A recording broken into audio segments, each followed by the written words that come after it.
break it all down for you. I ain't never giving up, I ain't never giving up. Taking that crown from you. I ain't worried about you, I ain't never. So let me break it all down for you. I ain't never giving up, I ain't never giving up. I'm taking that crown from you. I ain't worried about you, I ain't here to make. Hello and welcome to Opinions of the Uninformed podcast. Of course, this week we are joined by our usual favourites, like myself, Firefly Zero, or otherwise known as Jay, joined by Rich. Love Convoy on Instagram. How you doing, all? And of course, TJ. Hey, how you doing, Property Joe over here? Right, guys. So, as we said, we haven't got a Last of Us to talk about this week. So, we have chosen a new subject. Oh, what did you say? Sorry, Rich, I missed that. It's fucking finished, that's why. It has fucking finished, and we talked about it in great length. Almost 3 hours of a podcast last week, guys. Almost 3 hours of talking about one TV show. Well, I mean, I missed it. Yeah. I missed it this week. I definitely noticed its absence this week. I got home from on Monday and was like, oh man, what do I watch? Yeah. I will say that the PC players did not miss it this week. TJ, am I correct in saying this? Yeah, they had some major issues. So obviously, yeah, it got its long-awaited release because it's a Sony exclusive, and it got its long-awaited release on the PC, and it shit the bed massively. A bit like what was that game we spoke about a couple of weeks ago? The EA game, Wild Hearts, I believe. It was, Wild Hearts. Just like people with 4090s couldn't run the game. We had people 4090. saying, You spent $2,000 on a. You'd be livid. Well, it was clocking people even with like 3080s and stuff. It was clocking their GPUs and CPUs at 100%, dropping frames down to like 30 frames. It just an absolute shit show when it got released, which is such a shame because it's such a great game that for people who haven't been able to play it because they don't own a PlayStation to actually finally get around to be able to play it, and you can't. Yeah, wounds. I'd be livid. I tell you what I always find crazy, and this will draw into our next story, our main story, I suppose, is I always find it crazy that they're built on PCs, right? As I understand it. You don't build something on a PS5, you don't build it on an Xbox, you build it on a PC, and then you port it to a PlayStation developer console that can run the game. So how do you fuck up a PC? But it's all done in sections, right? It's like you've got 100 different people working on 100 different things at once, and then it's the amalgamation of like bringing it all together, and then obviously there's something. It must get play tested, right? It must get play tested. It's got to. I suppose going to what you've just said, it's going to be different in terms of something like The Last of Us compared to a multi-platform release. So a multi-platform release, something that's releasing on everything, that will be made on PCs and then will be sort of ported to everything else. Something like The Last of Us, though, because it was only on the PS3, I presume what they'd use is technically they are making it on PCs. You've got to make it on a PC. Well, they did but it's got a PlayStation 3 dev kit plugged into it. But they remade the whole game for 5, didn't they? For the PlayStation 5. Yeah. They remade the game from the ground up for the PlayStation 5, which came out last year, November, I believe it was. That's true. And they must have known about the PC pre. Yeah. So that's like, in terms of just if you were just doing a PlayStation 3 to PC, I can get how it would go awry. Yeah. Do you know what I mean? Look at fucking like From Software stuff. That's like Dark Souls was released like a multi-platform game, but then when they released it on PC, it was hammered shit. It took the modding community to like the mods to make the game run at 60 frames a second was out before the game was even fucking out. That's how incredible the modding community is. By the way, just to interject there, like, can we give a bit of a shout out to the absolutely incredible modding community that they have in the PC world, where they can make a game better? They can fix a game instantly, can't they?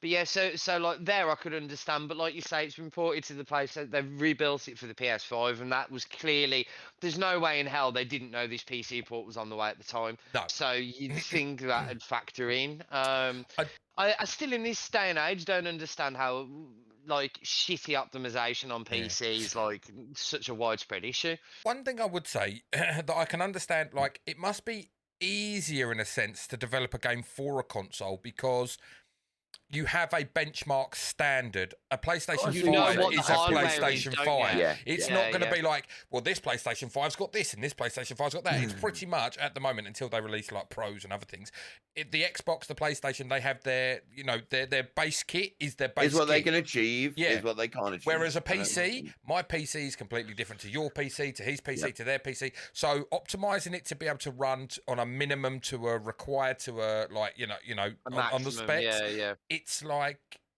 that's got to be a ball ache in itself, right? It does. Because you have to technically build the game to be able to run at the lowest spec possible. And every configuration. Yeah. You but know what I mean? You can't just have the game at the lowest. You need to give people who have got the more expensive console a reason to.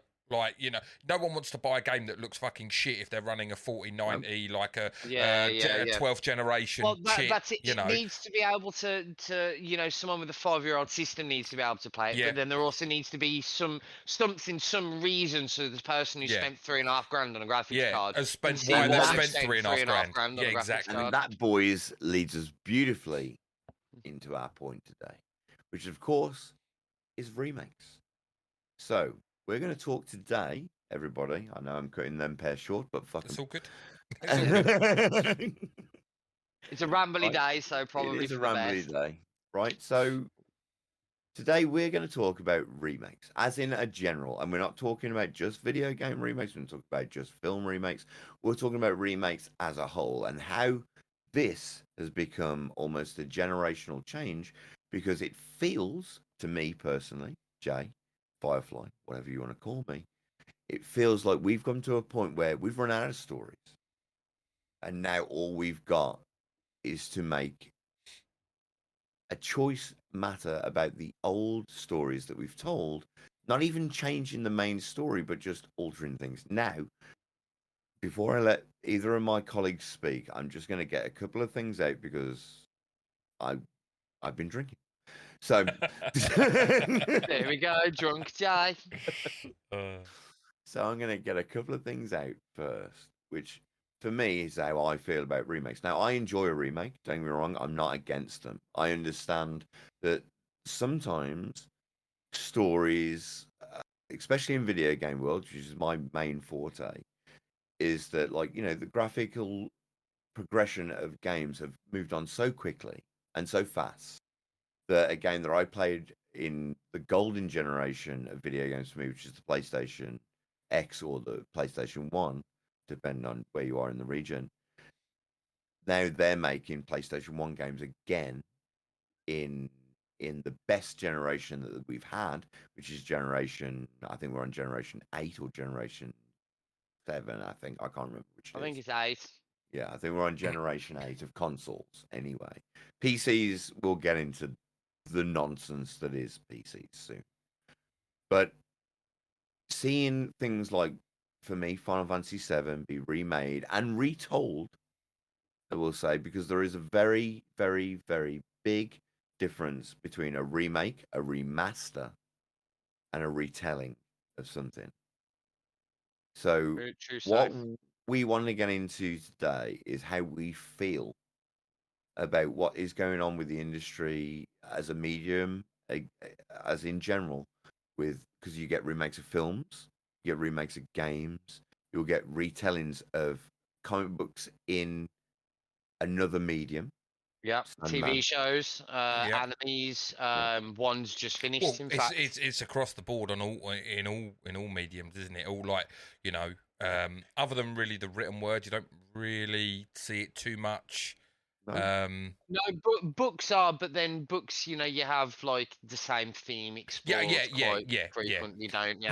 Well, one of the best horror writers of our generation, Stephen King, has gone back to one of his biggest series, Rich and Rich. I know you know what this is. Mm-hmm. And he himself includes a prologue where he will explain that, like, when I wrote this book originally, I was this age and I had this thought, and I've not changed the story a lot. But in the Dark Tower series, he goes through. I think it's the first. Is it Rich? You'll be able to confirm this better than me. First 3 episodes where he fills in and he goes, "Look, when I wrote this, I was young." Well, it's the first book in the Dark Tower series was actually the first novel he ever had published, and he was 19, and Yes. it legitimately reads like a 19-year-old wrote it. Yes, You know, he exactly. hadn't kind of settled into being Stephen King yet, so you know, sort of. Yeah, that's a really good point. I forgot they did that. Yeah, you know, maybe 10 years ago they almost remastered like Yeah, the first book in the series, and it read a lot better. It was nothing was different. It was just, you know, the core concepts, the story beat points are all the same, but it just it reads nicer. You know, it yeah. read like Stephen King now had written it, not like Stephen King, who was still honing his craft, had written it. Which is why I think that is a perfect. Which is why I set it up. So I think it's a perfect bring in to what we're going to talk about, which is remasters. Some people, a lot of people might see them as like, well, you're diminishing the original story. But I'm a person that says, like, look, man, if you want to remaster a story, that story, the original story still exists. And I say Yeah. this because I'm a big Star Wars fan.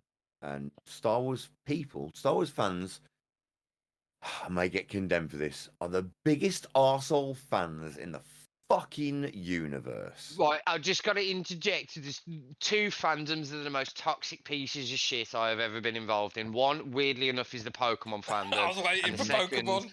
yeah, the second is Star Wars, because nobody hates Star Wars more than Star Wars fans. Yes, Nobody. 100%. Yeah. 100%. Right. I love Star Wars because I love space battle. Rich knows me well enough. TJ's got to know me well enough. Yeah. I've spent ridiculous monies on spaceships because I love spaceships. I love Have you ever them. played Portal 2? I have played. Do you Right, know it? there's a fucking space core at the end that just hops around the place going space, space. I want to go to space, Yeah. space, space. So I they wanna go put to J space. in a And game. that's J. Yeah. That's They put J in a literally game, J. is what you're saying. Yeah. Right, gotcha. It's Yeah. it's the one place I'll never go. Not Mhm. in my lifetime, and I'm big enough and ugly Yep. enough to fucking accept that I'm never going there. Yeah. So my biggest fantasy, of course, Mm. is to explore the unknown that I will never get to explore. So for me, that's why I fucking hate Star Wars fandom because they can't just let it be someone else's story. They've got to fit it into their fucking weird narrative that nobody else ever wrote. Yeah, strange headcanon. But that's Yeah. not just Star Wars, is it? I mean, you're taking that Oh, from of Star Wars course. as a personal thing because of Yes, your love. that's a But personal that thing could for be me. attached to everyone because it's what makes us great as Yeah. individuals, but it also makes what makes us toxic assholes because Yeah. There's a show I want to rip about. I'm gonna let loose about when Yeah. fucking Jay's had his bit that, funnily enough, is quite related to this. It's just finished. It's a retelling, and it's had a lot of flack, undeservedly so. And I will get into that in a little bit. it's just like we all have our own vision and our own ideas, and that doesn't always correlate, and we don't always agree. You know, like I say, wouldn't it be a boring place if we all just sat there and we all like agreed with Jay and had the exact same opinion as Jay or Rich or myself? You know, it's what makes to me, it's what makes it annoying is the people that go past the point. Yes. So I can accept that, that didn't go the way I perhaps would have liked it. I would have done something different, but yeah, no, I'm not George Lucas. Not my I'm not fucking story. Disney. No. Yeah. So, and I can accept that and I can detach myself from Yeah. that. And I can just go, okay, well, I didn't like it that much. So that's, you know, that I just won't watch it again, or I won't, you know, I'll look at Exactly. other avenues that I do like, you know, but it's the people Exactly. that feel that they know better. And they Yeah, have to be yeah. and what I find is they have to be the loudest voice in the room. They have to be. Yes. It's like, no, my point is the only point that fucking matters. And if you don't listen to me, then you're all wrong. And it's Yeah. that's the problem. It's It's not the being arrogance able to. of Yes. fandom. It's the Yes. arrogance of fandom. Yeah. Right? And this is my point. Because, right, I'm a fan. I love the idea of space wizards with laser swords fighting people across the galaxy for the greater good. Because we've all grown up with He-Man. We've all grown up with Thundercats, Turtles, X-Men, fucking the Avengers, like whatever your big hero is, and it's all for the greater good. So that's fine, and that's all Star Wars was, by the way. It was good versus bad, dark versus light. It's the story that's been told a million times before, just set in space. Exactly. It's a hero's journey. It's one of the oldest storytelling tropes. There's 12 plots for stories that you can have, and the hero's journey is one of the most prevalent across all mediums. You know, film, comic, anime, you name it. It's a very because it's great storytelling. You know, from humble beginnings to saving the universe. Yeah. Straight up. It works. And you've always got that one thing which like engages everyone. You've got that person to get behind to back. We just finished watching The Last of Us and we spoke about it, like how much of an affinity we have for Joel and Ellie, and they're wanting this, we want them to succeed. And it kind of, you misplace the thoughts of like, well, these other people that they're murdering, like he's the hero of our story, but he's not the hero of anyone else's story. But it's like you have that person you can get behind. That's what makes, like you say, that hero story. You get behind that person, you feel an affinity towards that person. You know, exactly. And as Richard said, everyone's a hero in their own story. Like, exactly. History is only written by the winners. Like, the losers don't other fools are dead. Put their titles up. They go like, well, you know, they were better. That's why we lost. But my point being is that Star Wars fandom seems to believe that because they already had a narrative in their head, that narrative is canon. And I'm a firm believer. It's like, look, dude, if you've got a better fucking story, write it down, send it off. Put your TM on it, trademark the shit out of it, and say, look, I think this is a good story. And those that have the ability to make your story real will either yes or no. Wipe their ass with it. You've got no other power beyond giving your story out. Unfortunately, you can argue the toss about what's right and what's wrong if you want, because it's opinion. Opinion is neither right nor wrong. It's opinion. The biggest problem with Star Wars is a kids series that all the fans that originally got into it are now adults, and they're mad that the kids series is a kids series and hasn't grown up with them, because it's like, you ask any of the old fans about the new films, you ask any little kids and it's the best fucking thing they've ever seen in their life, and it blew their mind. You know, because that's what it was meant to do. I remember it was meant to do. I remember seeing The Force Awakens and coming out and seeing 3 little girls literally cartwheeling across the floor, screaming that they're Rey, lightsaber battling, and I'm like, that's amazing. Do you know? Yeah, I didn't think it was the best thing ever, but that inspired those children, so it doesn't fucking matter, does it? Let me tell you and tell every other fucking Star Wars fan something I learned during fucking episode 7. It's not for me. For me. That film wasn't for me at all. They gave me nods.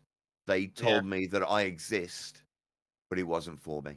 Yeah. So this for the next generation. See, this is interesting because I watch films totally different to you guys. Like, well, I do and I don't. Like, I have this. I have this. Like, I compartmentalize what I watch, so I can go in. Like, we watched Piranha 3DD yesterday. I know what I'm getting from that. I'm not looking for it to be a cinematic masterpiece. I'm going in there just to be entertained, ridiculously entertained for an hour and a half. Star Wars, I'm not going in there judging it by the merits of any of its past things. I'm going in there. I'm not a massive Star Wars fan. I like Star Wars. That's fandom, though. That's fandom. Yeah, that's what I'm saying. Like, but I don't tend to attach myself to, not in movie wise. Like, I find it very difficult. People have asked me on my streams and stuff, top 5, and I'm like, it's too difficult. Like, I can't like, because it's ever changing. But I never. Like, there are very few things that I attach myself with that much, like, vigor. Music I can do it with, but movies less so much. I just love all forms, like all the genres, and I find that I can just go in there and I can view the subtle things that you'll pick up on Star Wars I might miss, but I also think that's possibly for the betterment of my viewing than it is for you. Because you're going to come out and go, well, I didn't like this because this, and I'm just going to go in and say, That entertained me for I 2 didn't notice hours. that. Yeah. I saw I was Space just Wizards fight entertained with for 2 laser hours. swords. Yeah, I'm going to go in there with the view of I know what this film is going to give me, and if it gives me it, great. I don't need greater detail from most of the things I watch, and if I do, I'll watch it a second time.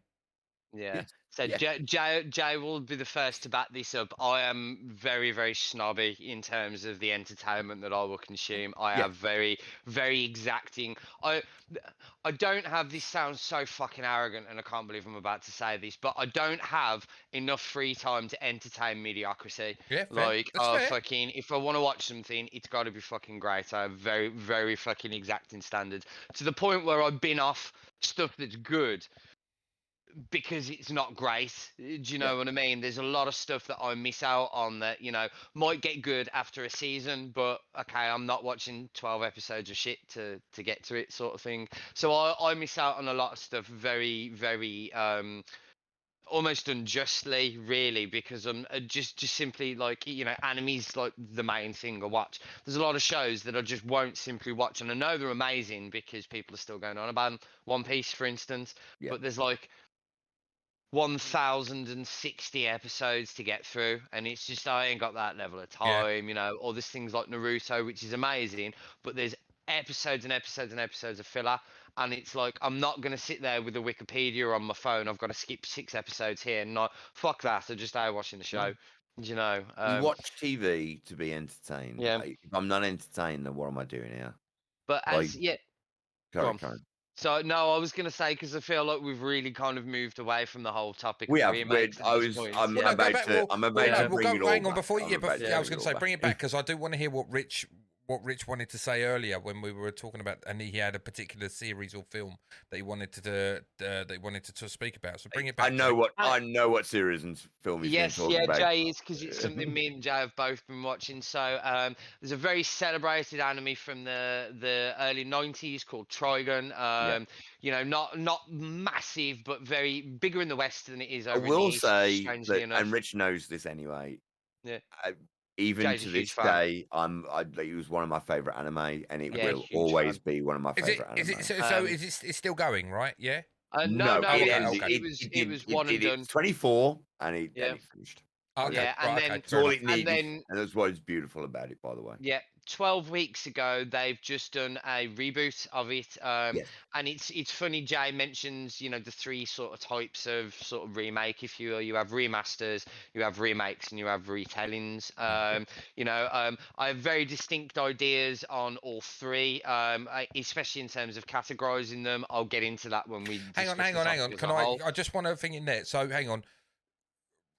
Retelling, remake, and what was it? Remaster. So what about a reboot remaster, though?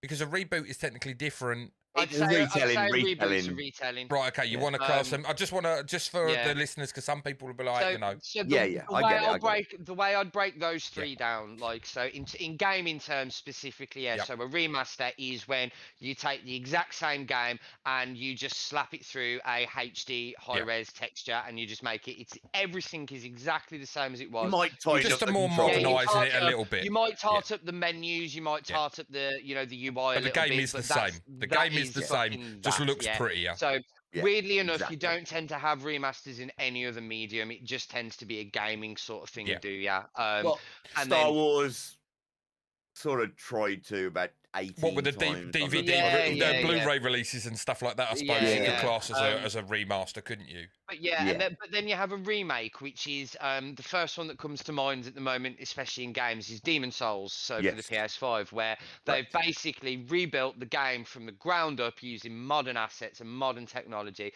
But it's the same. It's the same game. It's the exact same game as it was. It just is all the new bells and whistles, all the new physics, and rare. Your Resident Evil 2, 3s, Resident Evil 4. And then you have like a retelling, which is almost the same sort of thing. It's using building it from the ground up, but they're not just modernizing the presentation, they're modernizing sort of the story. They're modernizing, you know, in gaming, in modernizing controls. So the Final Fantasy 7 remake, Resi 3, Resi 4, Final Fantasy 7 remake. Like, we're all like Final Fantasy VII in particular is a very, you know, because that veers off the story very, very yes, differently. It turns the Mm. fighting, it changes that completely as well. yeah, Like me personally, I think the sort of retelling is the best approach. yes, Because if you are going to modernize it, go all the way in. yeah, But yeah, anyway, back to sort of Trigun. So they've done this new modern reboot retelling of it. yeah. And it copped so much flack, Mm, so much flack before it even started because it's 3D CGI, yeah. and not a lot. There's a good reason for that because a lot of anime that's done 3D CGI is terrible. It's Right. Okay. universally Yeah, well you're gonna have to regarded explain that as a little bit for awful.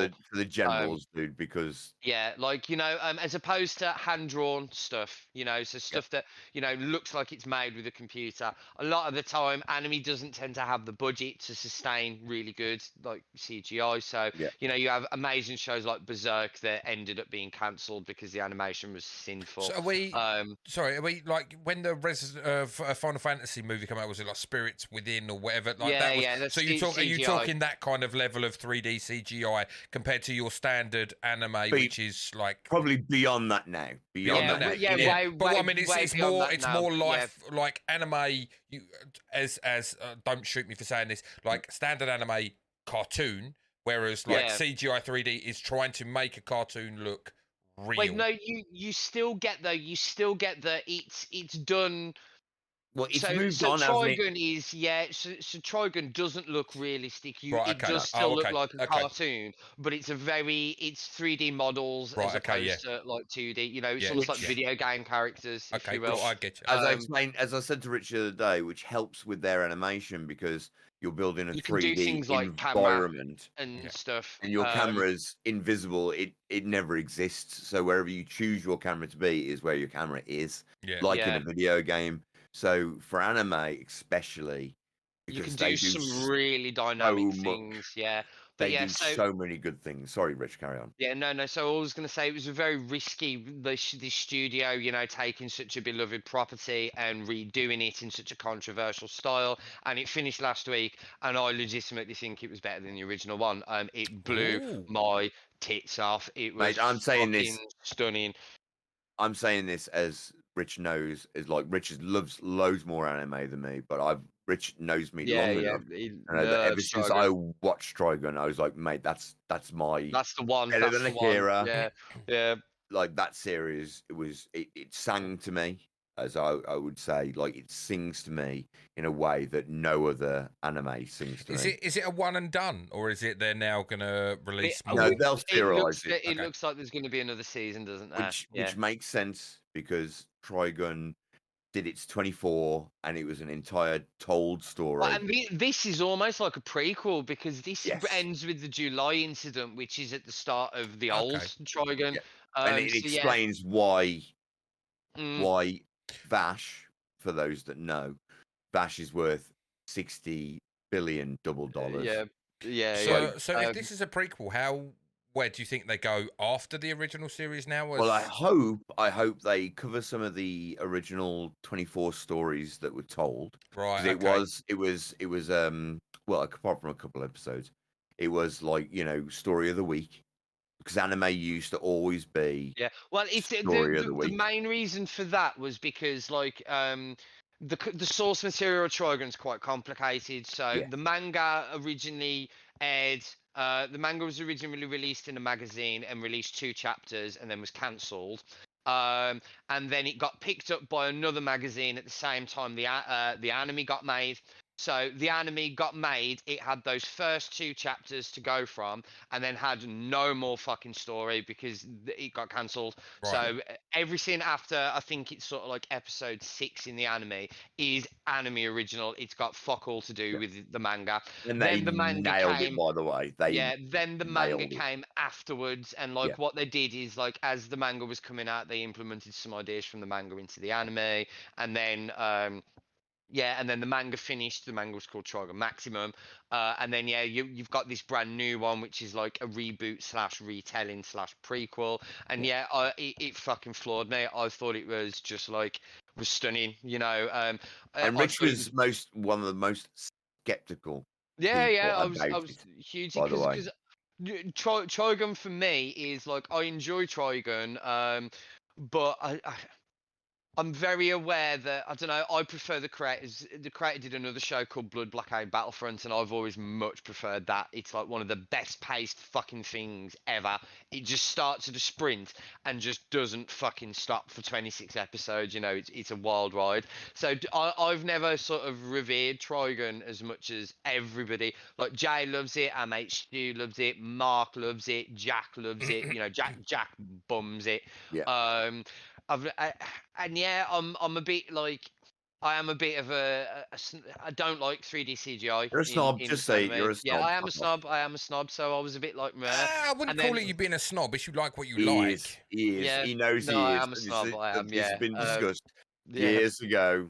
Yeah. That we all know that we love Rich, but he's a snob when it comes to anime. Yeah, but conversely, you know, if I'm losing my shit over something, then it's got to be something worth watching. Exactly. So yeah, but yeah, like say, considering that there's so much trepidation that came in and just nailed it, as I say, in terms of sticking the landing, which is something that's the hardest thing for any story to do. Yep. You know, nail an ending. They fucking slapped it. They didn't, Jay. Like, it was next level. Yeah. Now that we've finished our advert for Trigun Stampede, by the way, everyone go and watch it. It's on Crunchyroll. Just and the stop what you're doing. Don't watch the opening theme, it's a thing of beauty, man. I told Rich, as if they don't have that in the next season, I may. They won't. They'll change it. They will change it. I know they will. They will. It's got to be equal or above, mate. Anyway, so we've bullshitted fucking way long. Yeah, but we're still talking about remakes, though. No, it's still within on topic. Well, the realm of topic. It's on brand.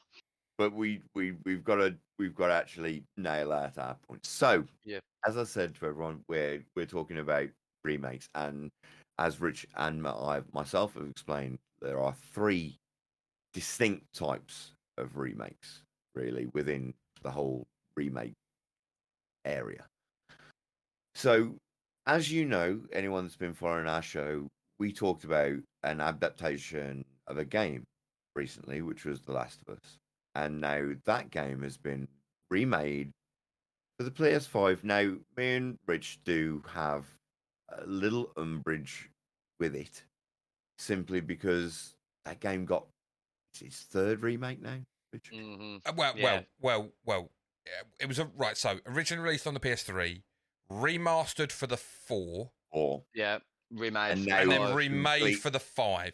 But the remaster was never full price, was it? The remaster didn't come out at like 40 or pounds. 30 quid. It might have even been like one of the, back when they classed them as platinum, wouldn't they? So it might have even come out at like 20 quid. 25. And it also it got bundled a lot as well with the console. When people bought a new PS4, they got the remastered. They got the code to download it from the store. Just to clear up for everyone, TJ isn't shilling for PlayStation. No, not at all. But I feel we need to cross all the T's, dot all the I's, just so it doesn't sound like we're turning around saying everyone's a money grabbing bastard. They are. They are. Yeah, they are. But just to which we'll clear up towards the end of the show. Because the reason I want to do that is because I do feel they obviously the PS4 remaster. Ported, it works on the PS5. It works absolutely fine. Don't need the new game. I have just played the remaster. Yes. It is still beautiful. It runs smooth as you like. There's nothing in it that caused any for me to go, I know what I need. I need this game for 50 quid. Remade. It's literally I get it's let's show what we can actually do with the PlayStation 5. Yes, let's recreate and from the you do it with a new fucking game. Yeah. He's right. But I also I kind of wonder with this if they were the license is now expired for it to be a PlayStation exclusive. We're making it for the PC. Why not? Let's just throw it for the for the, you know, we'll do it for the PS5 as well. That's what I feel they've done with the PS5 version. I get why it's been released on PC, right? It's a PlayStation exclusive. No one's ever been able to have it. I get it. Go And to a different medium. I just kind of feel that what they've done is they've tried to be a bit sneaky to get a few extra quid in, like by going, oh, we'll release it on the PlayStation as well. But ultimately, the main goal, I think, was just like to get a PC version of it out of there. And then they're just being cheeky bastards, like they always are. Like maybe even it was the people upstairs that are like, you know, oh no, we need to get some more dollar out of this. Redo it on the PlayStation as well. Well, the thing I've got to say though, I've got to say, and I'm just going to interject to both of you. That's all well and good. Don't charge me fucking 70. No, 100%. Like it should be. What it should be is if you own the original in any way, hard copy or digital, like you should be able to get a severely discounted upgrade to the PS5 version.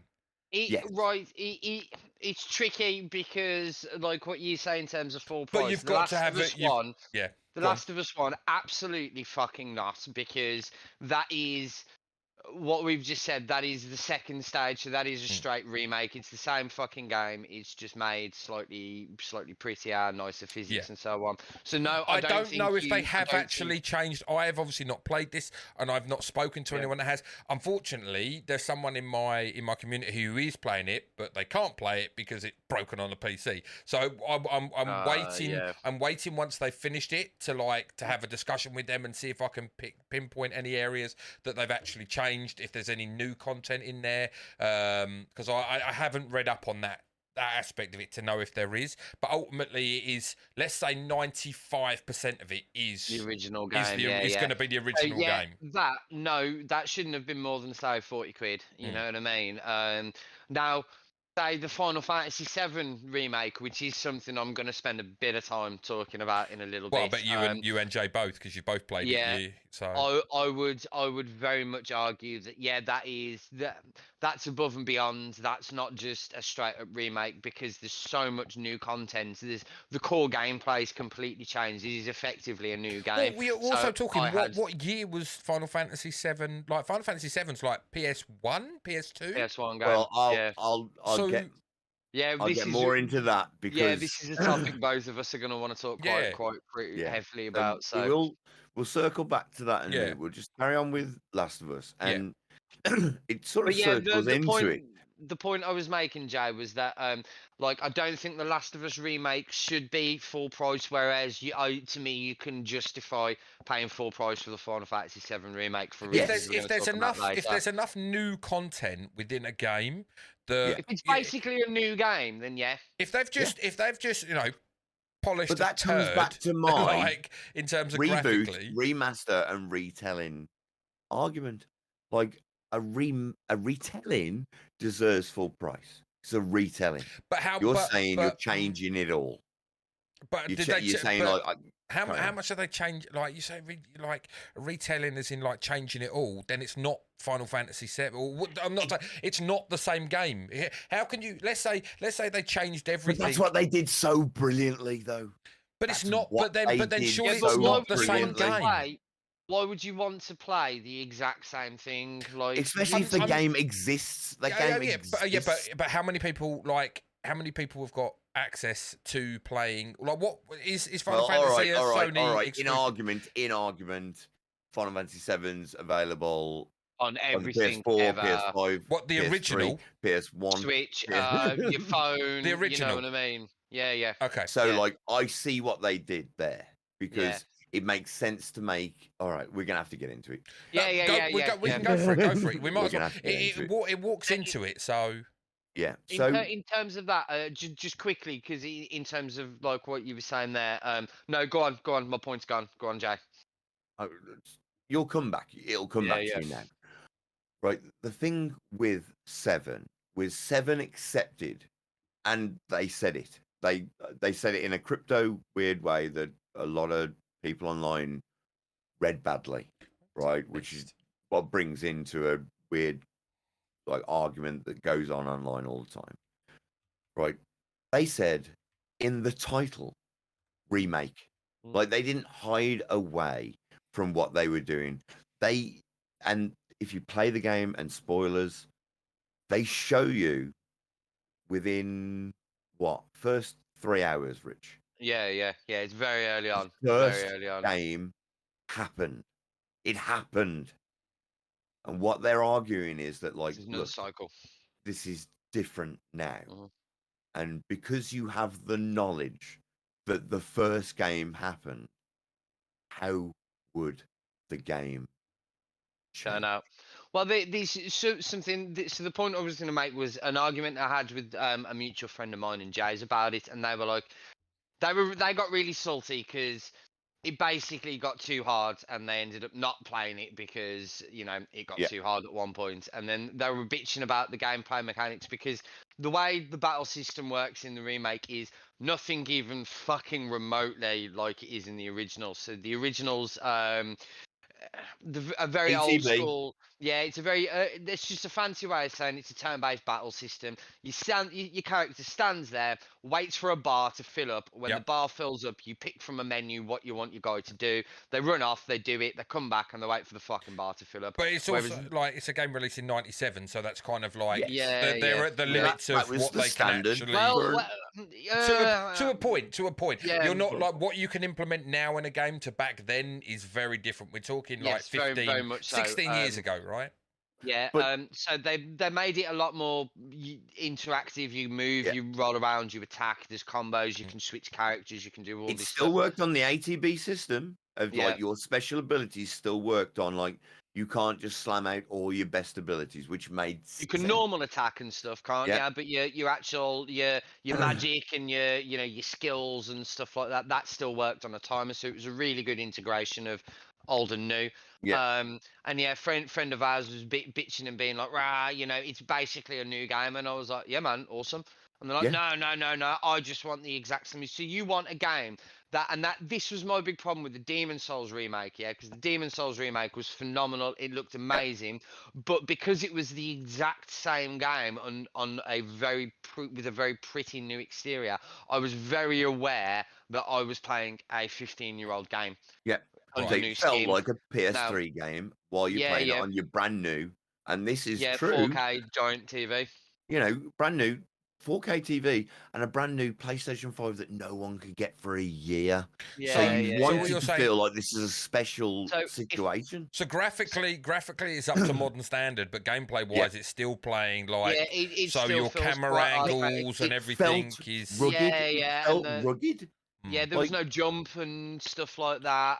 Which is the biggest thing you notice when playing retro games. Sorry, Rich. The biggest thing you notice is like how rudimentary the control system is. Not being able to pan your camera around. Just like the quick flick button that that resets the camera straight behind your character if you're playing like over the shoulder view, whatever. That's so to have that in a remake and not change things that is. That's kind of my point. So like just simply upping the presentation of a game isn't enough. Modern, I need it to. I need those modern conveniences. So and then in terms of say the story, I know the story is quite a contentious one because they changed a lot of the ends of this Final Fantasy VII remake in terms of the original one. But again, it's not overwriting the original one; it's in continuation of. Right. But then. Again, I want to be surprised. It's a story that I near and dear. So I've got this weird thing where I don't want you to fuck with it too much. But then also, if I can tell you every line of dialogue that's going to happen just before it's going to happen, it's a bit boring, isn't it? So like add something. If you can. Like what they did with the plate dropping in this one was way worse than the original. Way worse because you spent so much longer with the characters and to me, all right, it was different, it was all new, but it created this level of depth in terms of bond with the characters that you couldn't in the original, because a section that lasted 3 hours you spent like 25-30 hours in the remake one, so you spent a lot more time with these characters, you got to know them a lot better, and then when some bad shit happens it fucking cut way worse, didn't it, man? It's attachment. Yeah, it's like anything, right? If you spend TJ, like, you spend a lot of time playing DBD, so you can get attached to a survivor that you play, or I mean, there's a word for it, main. Right. But Yeah, there's a character that you main. It's So more okay. I'll just to interject there. Go more from the killer side, because the survivor side is just a skin.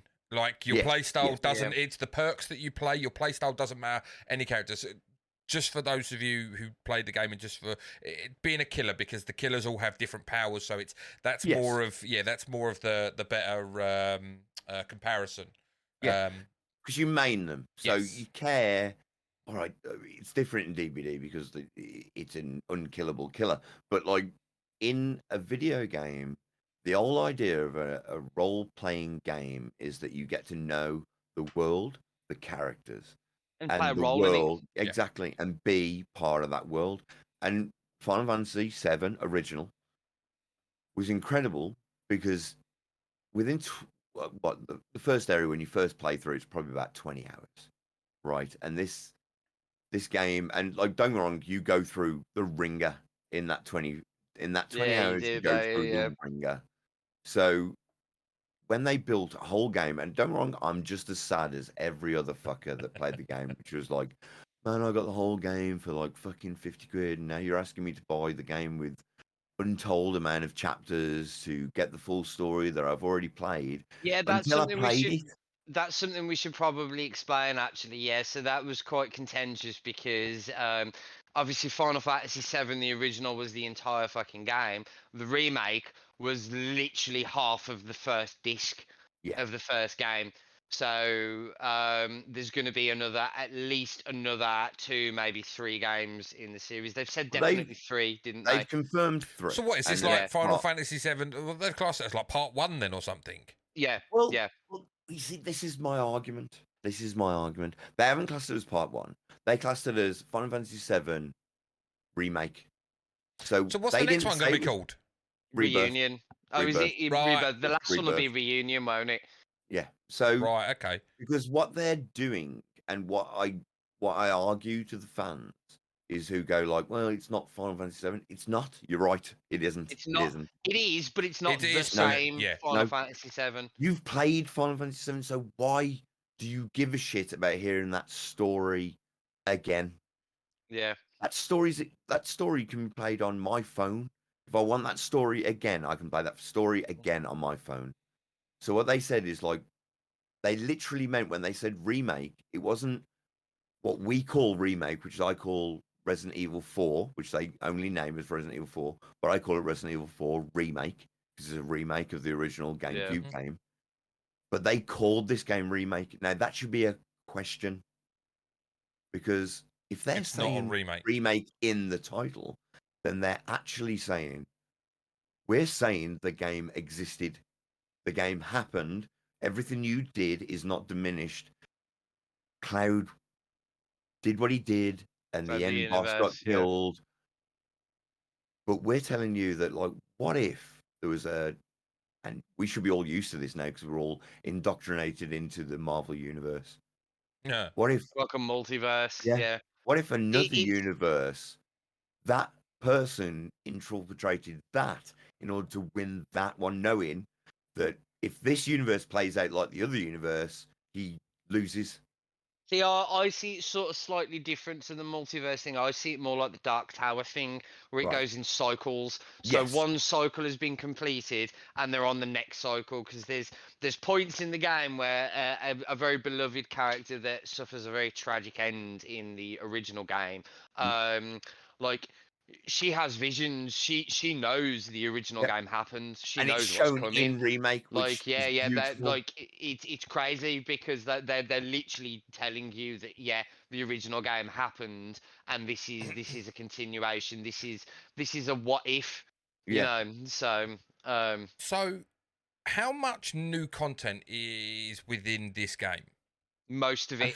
Right, okay. So let me ask you this then. Let me ask you this, because you've played the first one, you've played Remake, you know the lore, the history, the story, and all that.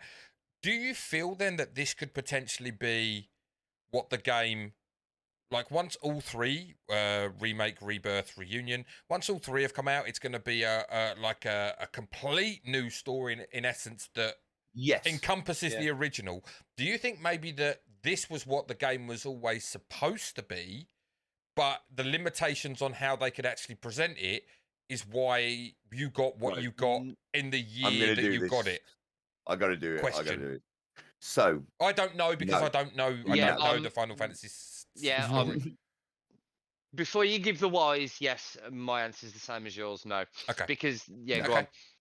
The story that was told, and we all played and loved was the story. Right. Okay. That was the story.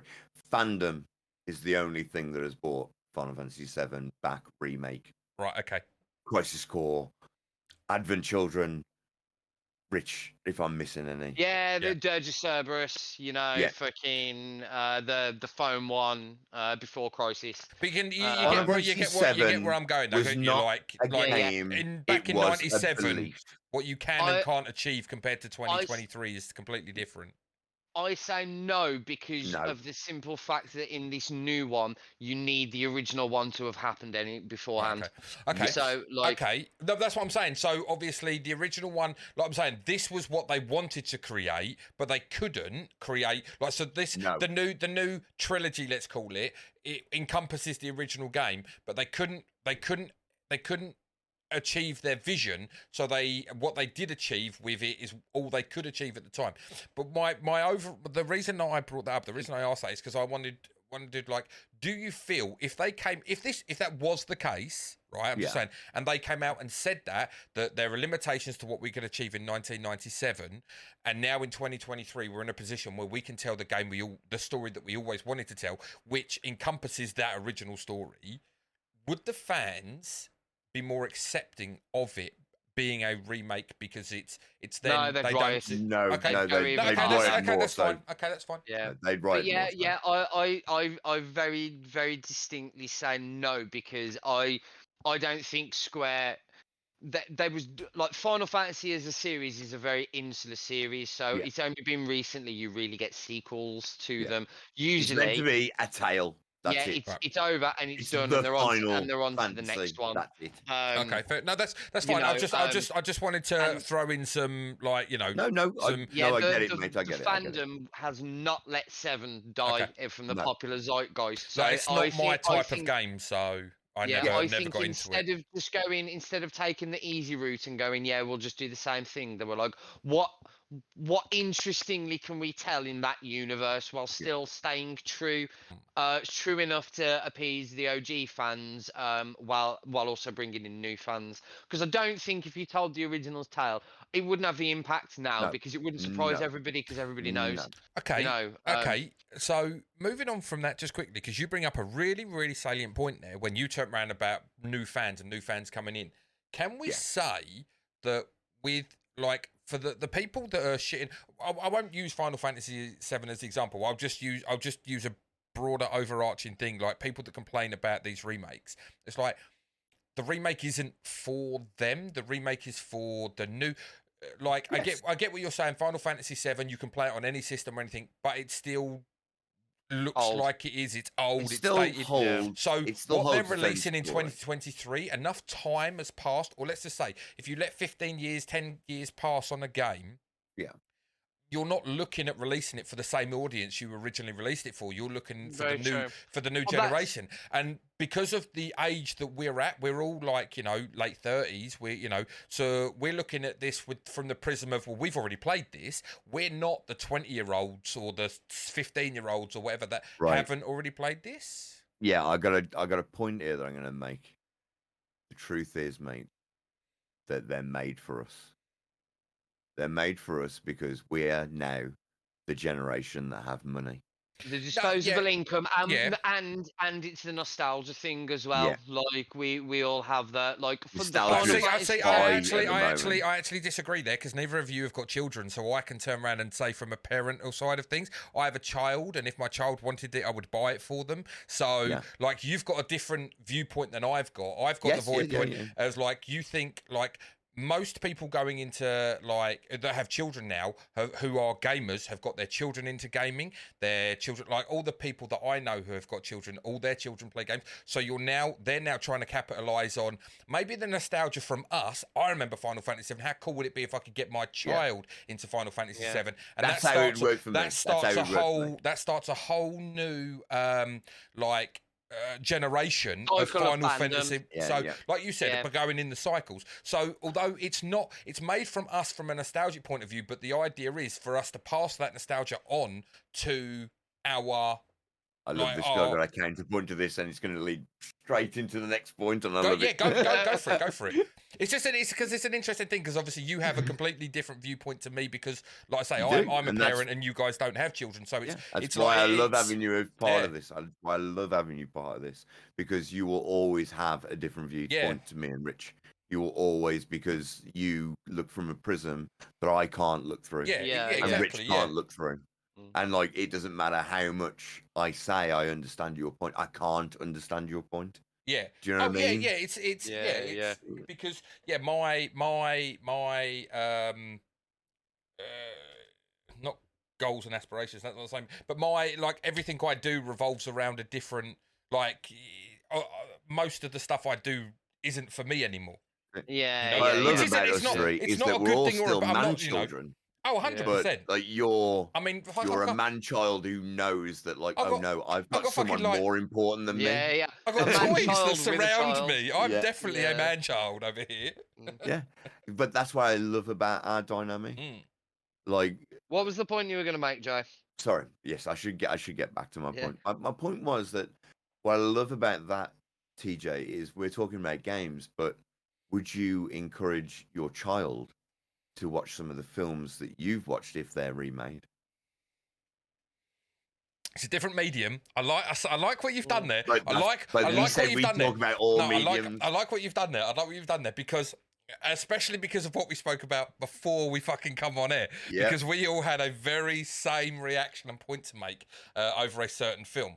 Do you know why? Right, I'd say no, but I also have a counterpoint. It's very different to gaming because once again, there is a the experience you have from a video game is not matched in anything else that you will do. Like, correct. You watch something. Me and my daughter. Active medium. Yeah, exactly. Yeah. Like you are in a video game, you are that person, aren't you? You are taking You're the control. driving force of the narrative. Essentially, you are the hero. Yes, correct. It's the it's why we play it because you can't be in real life. You want to live in space? You can live in space. Correct. You know, you can watch someone living in space in a movie, but you can actually live in space in a game. You know, and deal with all the same circumstances. It's the ultimate of escapism. So I don't think that holds as much water because let's say I love the Goonies. The Goonies is amazing. I got my daughter into it. My daughter loves the Goonies. It's brilliant. They remade the Goonies now. No, it's going to be a pile of shit. You know, two reasons. Hollywood don't know how to fucking remake anything. 99% of the time they're fucking useless. Which brilliantly pulls into our considering the conversation. But with a game, I can sit there with my daughter and I'll be watching her do that, and you'll be like, I'm involved in what she's doing. She's involved in what I'm doing. Like, you know, it's a very much more. It's an intimate thing that you don't get from a film. You know? Well, there's a your tolerance for what you accept from older stuff is very different for games than it is for films. Yeah. So, like, something being filmed in the 60s isn't necessarily a detriment to you watching and enjoying it now. Whereas playing a video game from the 70s, yes, that very much is a detriment to you getting, because you're used to things loading instantly. You're used to things that auto-save. You're used to things that look like fucking trees, not just giant green, blobs of texture. So, like, gaming's a fascinating one because I think gaming is the best medium for remaking stuff because I think as long as you leave it long enough, like you were saying, don't do what The Last of Us has done and fucking every generation has. It doesn't need that. No. Let it cook, give it 2 or 3 generations and then do something from the ground up, making use of modern conveniences because Shock me again. Yeah, that is a story. That is a story that's so good. It would be a shame to be lost because, 10 years after it came out, it's borderline unplayable because the industry's moved on so far and so forward. Let me say this. Let me say this. One sad thing about a video game, it's not like a book where books are ageless. books are ageless. Like if you lose that console and that game never comes out on another console, that story is lost to time. Yeah. That's just something that we tell people of, I'm glad it's come out as TV because at least TV's got a shelf life a little bit longer than a video game. Well, quite a lot longer. Quite an extensive amount longer, to be fair. But nowhere near the length of a book. Well, no, I mean, like, I can turn it. I'll use my daughter as example again. Like, my daughter will happily sit there and watch the original Cinderella, Walt Disney Cinderella, 1950. Like, you watch that shit now. You have to watch it with panels down the side, depending on what format you like, because it's filmed in 4.3 or 4, whatever it is, 3. 4:3 ratio. 4:3 ratio. And it's like you look at it and it's so dark and gloomy for an animated, and then you watch like Pixar. You go and watch like Red Panda or whatever I can't remember if that's what it's called. But, and it's like bright, vibrant, loud, like it's an explosion in your eyeballs. But you can still watch and enjoy and love. Or my daughter did, like Cinderella, and like want to watch it over and over and over again, even though like it's it's 60, 70 years old. Well, someone that grew up with, like, I don't know, say the new fucking Sonic games, right? Despite the fact that they're probably objectively worse than Sonic 1, you then give them a Mega Drive pad and play Sonic 1, and they'll be like, what Where's my analog stick? Why have I only got 3 buttons? What is this shit? Why can I only move in 4 directions? What? This is garbage. No, I'm not Where's playing my this. gun? Why wouldn't I shoot these? Why would I shoot these bad guys? Gaming I think is a really interesting medium in terms of remaking stuff. Films, it's an odd one because films, either it's the best thing that ever happened or the worst, because like in terms of films, one of my favorite films of all time is a remake. John Carpenter's The Thing, because that is technically a remake. Amazing. Now, But sequel. Well, yeah, the most recent one is actually a prequel, isn't it? Yeah, it's a prequel, Which I kind of like the way they stepped away from it, but I also kind of think, like, it's difficult because we said before, didn't we, before we come on about, I've just lost my train of thought, what we said before we came on. About like staying away from certain bits, and because they're just so iconic and stuff. But I kind of feel also that is the same thing with what they do with these prequels and stuff as well. Like, we don't need it. We don't like make. Oh yes. You can make prequel conversation. Make a different fucking movie. Don't attach it. You're attaching yourself to that to make money, not to enhance the original. Where I kind of feel like the reason you do a prequel is to enhance the original. It should be to enhance the original, to make the storyline of the original better, but it never is. I know we're going a little bit off topic because it's not remake, reboot, retelling. I think it still incorporates well it into a our bit. wheelhouse. Carry on, Rich. What do I can see you've got something. I was going to say, can I let rip on the whole idea of prequels? Yes, yes. You can.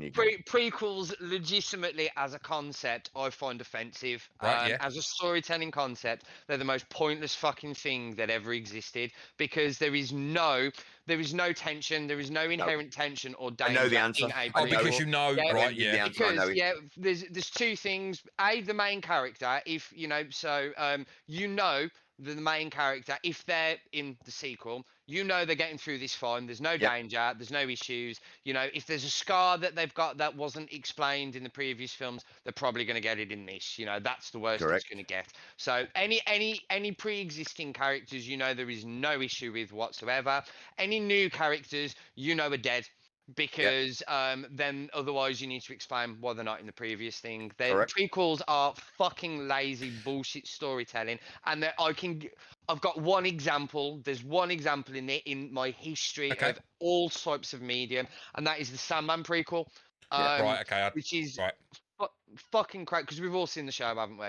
No, I haven't finished it. I'm halfway through. Oh man, amazing stuff there. Are you Yeah. finding it, by the way, just quickly? I've had to take a break from it because I just haven't got time at this moment in time. But I have enjoyed it. It's a slow burn for me. It's a slow burn, but I don't mind that. It doesn't I don't have to be like wow, smack in the face every episode. I quite like something that's told that builds steady, you know, and but also that flushes out bits and like parts of the story as it goes. I quite like that. Yeah. So the prequel to that answered a question that probably the only unanswered question in the entirety of the sort of Sandman saga. And it didn't need to be told. So quite rightly there was a lot of row when the book came out, because a lot of people, you know, particularly in the comic book world, like a lot of people don't like prequels for the reasons I've just mentioned above. They're just pointless. Rich, just a point on that point. This is how I felt about Prometheus. Now I love aliens. I fucking love aliens. Yeah. Now go on. So what are you gonna say? Right. My argument was Ridley Scott went into an interview and he goes, "No one was asking where the aliens came from." And Ridley, the fucking simple point is, I didn't care. Yeah. I didn't need They're to aliens. Yeah. Why would I give a shit where they came from? I can totally believe that aliens exist in a fucking massive universe and they might be dangerous. Yeah. I like you talking about Prometheus and saying it like that just brings me back to the first 10 minutes of episode 10 of The Last of Us. Why? Why? Exactly. But okay, I've got one for you. It's technically a prequel, but it's a spin-off prequel from the main story. But the main story was episode 4. So Rogue One, amazing. Don't, because I love Rogue One. It's my point. So, but is Rogue One not technically a prequel to? So Rogue One. I know it's a spin-off, but it's still a prequel to episode 4. But Rogue One felt exactly what it should feel like, which is like someone went, no one ever really described how they got the Death Star plans, because when you think about, but no one ever explained where the aliens come from, Jay. No, you're kind of fighting your own argument here. I know. I will defend myself. But my point being is that in Aliens, I can accept that aliens exist in a vast universe. Okay. Right. I don't need to know that aliens came from some massive human that killed himself in a pool. Well, they're the creators. That's what I mean. Like I didn't care. Like none of that mattered. It made no impact to the story. It made no matter whether aliens existed or not. It was just it's these big dudes, and when this black stuff took the big dudes, then they became these horrible aliens. Right. I hate the fact that you mentioned Rogue One, because Rogue One's usually the other one I mention alongside Sandman, because I didn't need... I can see what Jay's about to get to, but I didn't need the questions that Rogue One answered. No. I was perfectly fine not knowing. Yeah. However, I feel like they shone an interesting light on the universe that you don't normally see. So I love the idea of, you saw the dark side of the rebellion. You saw the rebellion killing each other, suicide bombing, and all this nasty sort of gritty sort of stuff. And from a total fanboy point of view, I could hate the entirety of the film because it subscribes to all of the issues I have with the prequels. And then you gave me the Darth Vader scene at the end, and all is basically forgiven, because that scene was the Darth Vader scene that we never had, that we always needed. No. So I will truncate what Rich is saying from my point of view. The reason I accept Rogue One is because in A New Hope, when I was 8, and I watched it, and I fell in love with the idea of space wizards, and you can fucking come at me, internet, right? They're space wizards. Yeah, right? 100%. Yeah. Star Wars isn't. Can we just say Star Wars isn't sci-fi? Star Wars is science, like space fantasy. Yeah, Go. exactly. Yeah, that's what it is, right? So I fell in love with it, and I'm still in love with it to this day. Anyone who knows me will know that, like, Jay loves the franchise. It's Star Wars. Yeah. Right. So my thing that I loved about Rogue One was I never got an explanation for why suddenly a rebellion that I know nothing about and an empire I know nothing about are fighting each other, and then suddenly one's got a weapon that can destroy an entire planet in a beam, and they've got already the ability to defeat it. So for me, I was like, oh, okay, I'm interested in the story of that. Not only to mention, the one thing that's never fucking mentioned in Star Wars is the fucking war. And war is horrible and gritty and shit. But Right. Star Wars starts, A New Hope is episode 4. It's not Star Wars A New Hope. It's Star Wars episode 4, A New Hope. Unfortunately, So if you you were watch getting 1 through 3, there's no war there either. It wasn't at the time, it was just Star Wars. Well, when it got released, it was episode 4, A New Hope. Yeah. It wasn't episode 4, was it? It was. When it pans up, it's always Star Wars episode 4, A New Hope on the the title screen when it pulls up. So what I'm saying is, you could kind of take in there that you're going 1, 2. Rogue One, Rogue One, I don't know. You might know, but was Rogue One like in his thinking when he made 4, 5, 6? No. So right. Lucas only really wrote 4, 5, and 6. And 6, yeah. But he had an idea. Right. That's why he done it as 4, 5, and 6. Yeah, because so he didn't could do think 1, he had 2, the 3. technology. He didn't think he had the technology. But what I'm saying is, so Rogue One is a prequel that came well after the fact. The idea come well after the fact, but it answers a question. Well. Exactly. Yeah. But so it was probably never ever going to come out. But it answered the question that you wanted answered. So it's worth you say like prequels, they're not worth anything. They're useless. They don't. But they can. No, I never said. No, I'm more rich. I'm saying more. No, he didn't say they were useless. Actually, he said pointless. I think was the kind of the gist of what you were getting. So not necessarily always. Like I feel for the most part. I'll be honest. Do you feel? Let me ask you this. As a. Sorry. Do you think Rogue One enhances 4 because you got the answer that you wanted as a child? Yes. What I feel. So therefore, it was worthwhile. What I feel Rogue One. I will agree with Rogue One. Okay. Well, what I feel Rogue One was the first half of A New Hope that I wanted. Yeah. So it was worthwhile. My whole point was, it's just. Yeah. I don't feel that they're separate apart. I feel it's almost like someone had an idea for a 3-hour film and went, well, if we just cut to the chase. And get to the good bit with the laser swords, everyone's happier. But for me, I think Rogue One, even though it's not the case, it's not the fact, but for me, that's how it sits. It sits as something that if I was going to watch it and then watch the entire good Star Wars 4, 5, 6 trilogy, the original, then I would watch Rogue One, New Hope, and Empire, Jedi. Yeah. I feel Rogue One had a different approach though, because most prequels focus on sort of they'll take an existing so what I'm talking about is usually the God of War game, for example. When they did a prequel of that, it was pointless because you know what's going to happen to Kratos, because it's fucking Kratos. Whereas I feel like Rogue One, the fact that it was a prequel 5 characters you don't know. Yeah, the fact so that it was a prequel wasn't the point. It kind of had its own story to tell, and then it kind of felt like it got merged into an ending. Well, it was probably it's ideal the fact because it's not canon, is it? It's like it's an offshoot. So they call it a Star Wars story. Yeah, so that's possibly why it kind of works.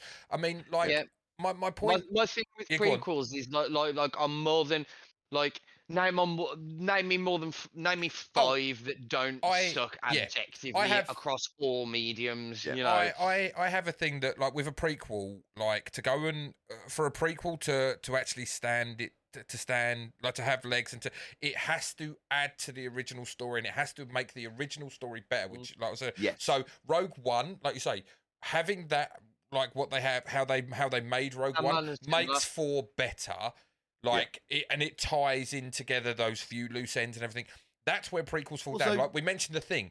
I don't feel that the Thing, like the little bit at the end. Okay, let's go and chase this dog. Like in the helicopter, blah blah blah, and that's and then that's how it all comes about. It's like I could have just done without it. I didn't need, like you say, I didn't need it. Yeah. I didn't need, but there are Well, obviously I enjoyed some the story. people. I enjoyed the story of the prequel. That's what I said. Like, but could it have been? Could they have done something slightly different, and it just not been the thing? It could have been on the other end of the planet for me, and it was just a story about. As a story, it's great, but the minute you attach the thing to it and classify it as a prequel, you're already setting a standard for it. Okay, it's got to reach this level, and it's got to enhance what came before it. This bar of quality. I think this is the problem, and this is getting to the remake, remaster, re everything. It's a lot like when they do Starsky and Hutch or whatever it was classic 80s, and they did do it again 18. It's like, can we not do the story, which is fine? Just don't call it that. Don't call it that. Just and don't have the characters. They can also be 4 other characters with a total similar prospect to those characters. But sorry, go on. Finish your point. No, but that's what I'm saying. But that's it. You can have that as well and just call it whatever you want. And if it fails, no one cares. But if you do it under the demise of it being the A-Team, you're never going to get what they had then, because the world was 20 years younger, 30 years younger, 40 years younger. But it also brings back in that point, doesn't it? By attaching that name to it, you're attaching feeling to it. You're attaching emotion to it from the viewer. If we just go, like, we'll just say the A-Team. Okay, fucking terrible film. Like the series, people grew up. It's great, amazing quality. If that film had come out and just been called, like, I don't know, Attack 4, right? Or Attack Force. Let's call it Attack 4. 4 guys in a van. I mean, that's a whole different kind of fucking story altogether. But let's just call it whether that probably Bang Van, I think is what they call it. That doesn't look as good on posters. It doesn't sell as well. It doesn't bring back the nostalgia. So you can see why they do it. But that's the problem is when you remake something, particularly when you modernize something and miss the fucking point entirely.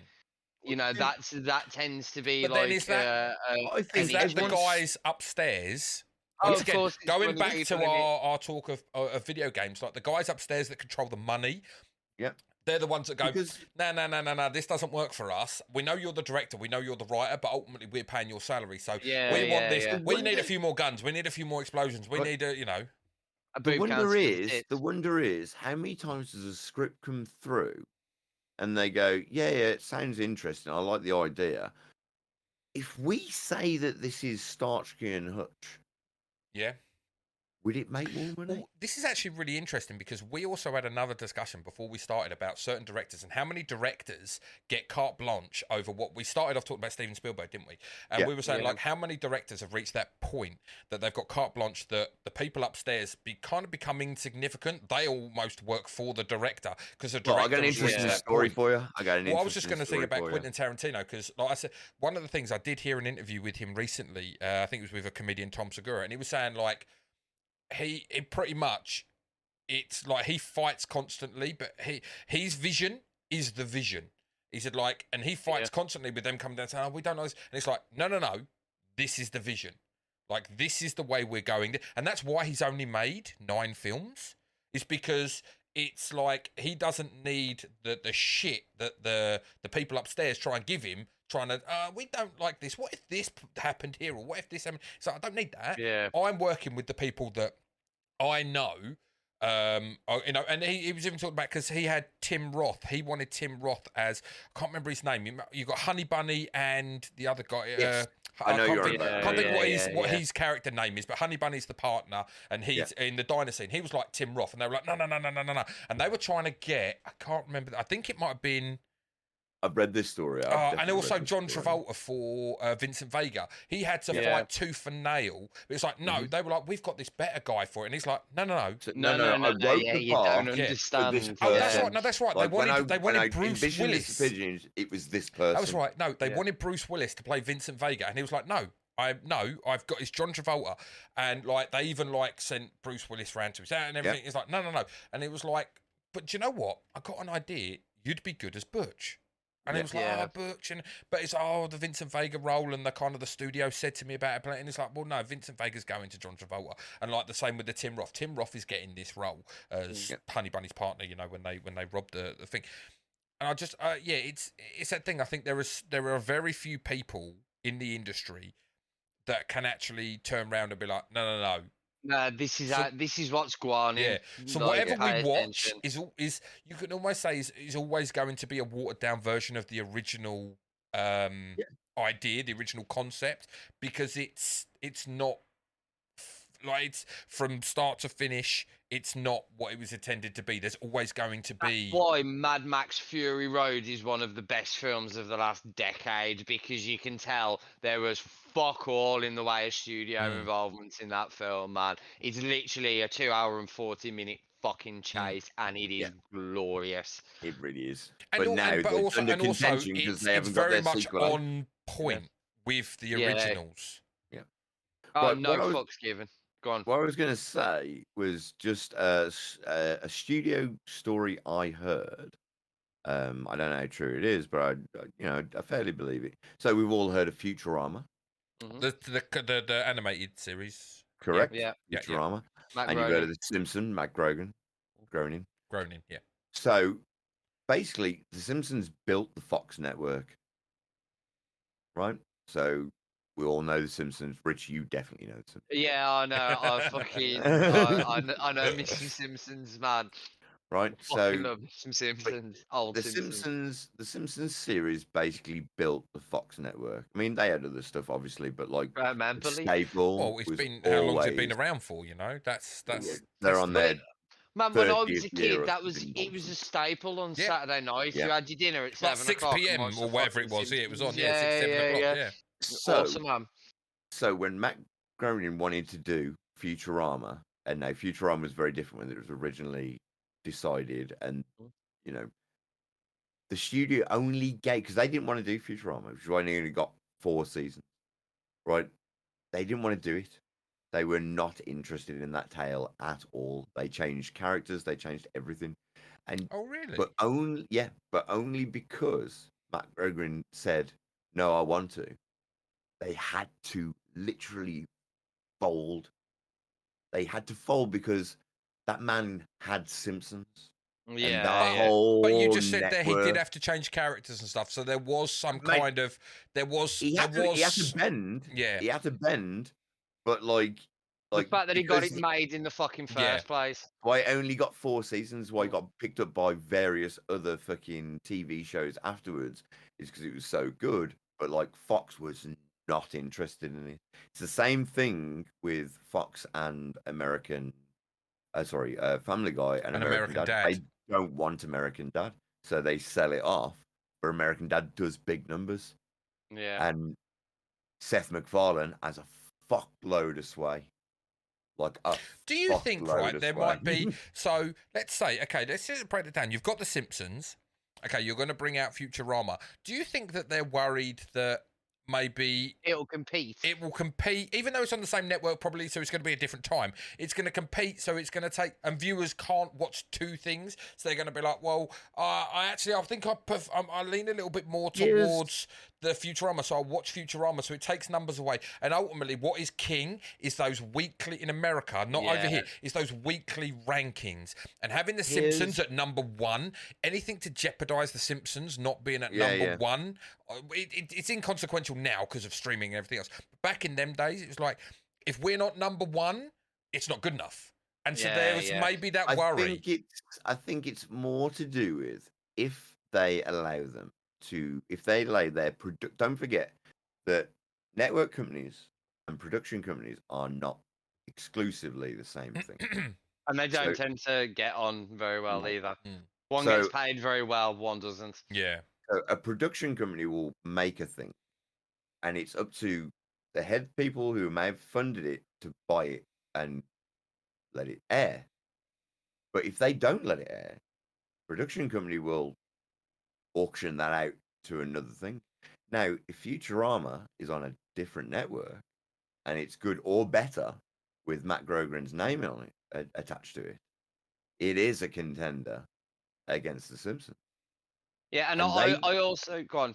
yeah, and I was going to say that Fox don't want to have to pay for two of the same show, but they also don't want to let another show go to a contending network to take their airtime, because all they'd have to do is place it in the same slot that Simpsons Yeah, on. yeah. But So, you'd and also, if I that was was someone then, from though. Obviously, now we're in a whole different yeah, and if fucking I was someone world. from Fox, I'd be like, well, which one are you gonna pay more attention to? Are That's you Exactly. gonna, is you know, the like old staple yeah, or the or new the baby? this is the new hotness. Is this going to take your attention Yeah. for like Exactly. So And am I this gonna is get? this is Are our all the breadwinner. A-list? Yeah, are all your A-list jokes then gonna come into Futurama, and we're Yeah. gonna get run-offs Yep. for this? Yeah. Yeah, you're just going Yeah, to create the same content over and over again for The Simpsons. Well, all your new ideas are being pumped into this new show that's all, you know. I The I point love the being, way sorry, Karen. I was gonna say I love the way production teams like get around sneaking stuff around networks and stuff like that. Like one of my all-time favorite ever stories was cartoon The Animaniacs. Like I presume we all know what the cartoon I'm talking about. And that you watch that back as an adult, and that's got some legitimately Yeah, that has adult potentially jokes one in. of the filthiest jokes I have ever seen in a kid's cartoon, man. And they snuck it past the censors because they put in something worse. Yeah. So the censors would see it and go, "Oh no way, take that out," and it made the other joke look tame in comparison. But it's still watching it back. I remember showing it to my driving instructor, and he was just like, "How is that in a kids show, man? It's ridiculous, man." But that's Like how running around. Simpsons used to win, because Simpsons Yeah, made yeah. Ren the and kid Stimpy laugh, did the same thing. Ren and and Stimpy was then the great. adult laugh. Yeah. Yeah, exactly, because like it meant one thing to a child and meant something completely different to an adult. But that's what made that's what I'm saying. That's what made like those kind of anime stuff. And like you go in with like Shrek, Puss in Boots, and everything. It's multi-layered. Yeah. For children, for adults, you know, you can all like the scene in Shrek when he kicks in Prince Charming kicks in the castle door because he thinks he's saving the princess, and there's obviously the wolf's in the bed, but he's got like the centerfold of like pork news or and it's like he's sitting there and it's fucking Playboy, you know. It's like the kids don't understand that. There's just a wolf. They see the comedy of a wolf. But we know he's looking at pig porn, the dirty bastard. Yeah, you know? that's why Pixar films always kill it, man, because like they're so multi-layered. They cater for all audiences. A kid can watch Wall-E and be like, right, cute little robot, whereas an adult, you sat there going, oh, the poor bastard's lonely, man. You know, it's like you just hits those different emotions. Yeah. Because what they understand, what those studios understand, I know we're going a little tangent here, is they understand that like adults have to take children to this film. So they've got the adult isn't entertained as well. He ain't going to want to go to the next one. If you pull the adult in from the first film, the next one comes in, the adult's interested to see that as well as the child. And that's good. That's good filmmaking. Yeah. That's understanding your audience, understanding who this is for. Right. Let's pull this back to fucking remakes. Yeah, I was going to say, I just had a remake thing popping, mate. Yeah, go for it, Rich. Go for it. An interesting one that... So a multi-stage remake, actually. So it was a book, then turned into a film, an old film, and then was remade into a TV show. So I'm talking about Westworld. You know, based off a book by Michael Crichton. Then there was a film that was released in, I believe it was the 70s. It's got to be the 70s.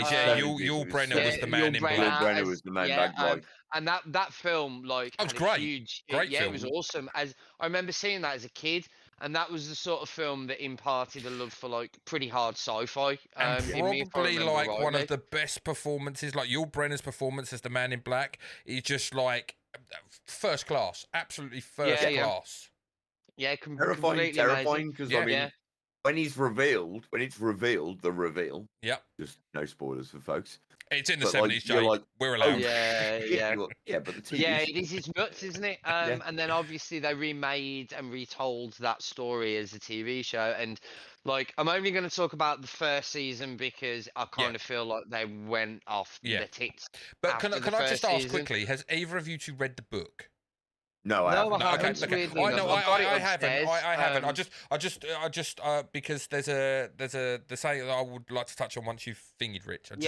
I believe the film I believe the film is very close to the book. Right. So I believe the show is almost Right, like it's not a remake, it's a retelling. You know, Yeah. they're telling something, a brand new tale in the framework of that universe. And the first season, really, for me, is one of the best seasons of television that ever existed. Yeah, Like the great. acting is off the fucking chain. Yeah.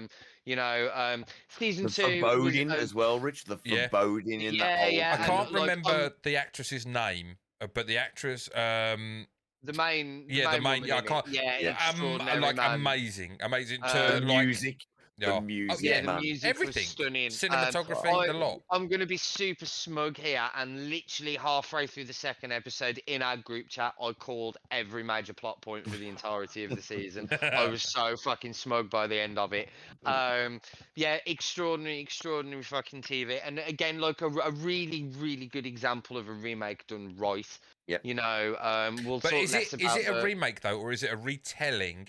If well, the film, it's a retelling, yeah. isn't it? So Yeah, is that not? Is that okay? So is that like the way they did it? This is what I wanted to ask if anyone had read the book to know how closely which followed closer, the series or the film. So right, okay, cool. Because obviously the one thing that's very difficult in a film is to encompass the story of a 300-page book in an hour and a half. It's very difficult. But over a 10 episode series, you can do it justice, you know? Yes. So that's why so if the film is in line with the book, okay, that makes sense. Okay, that's cool. You know, you've got a visual version of that. But then isn't it that doing it that way, so you then get the series is the last part of it, which kind of expands on it, is like a retelling. That's the perfect cycle way of doing it, as opposed to something that's a book that becomes a series and then like, let's make a film out of this, but you want to condense 10 episode series into the hour and a half, 2 hours, and a 300-page book you can't do. So like in the cycle of things to do, maybe that's the perfect thing. Book to film to series, so you can and the other thing that makes Westworld so great is the fact that you've got that it's in the 70s. It wasn't made in 2012 and then the series come out in 2014, which is what they do now, isn't it? It's like we've had 3 years, reboot, retell, remake. Westworld's an interesting one because all three of them are brilliant. I mean, I've not read the book from personal experience. No, but it was good enough to have a fucking film with Yul Brynner in it, mate. You know what I mean? And then just another one popped in my head, actually quite similar. So a three-pronged follows a very similar approach, but in my opinion, the middle one's bad. So Watchmen.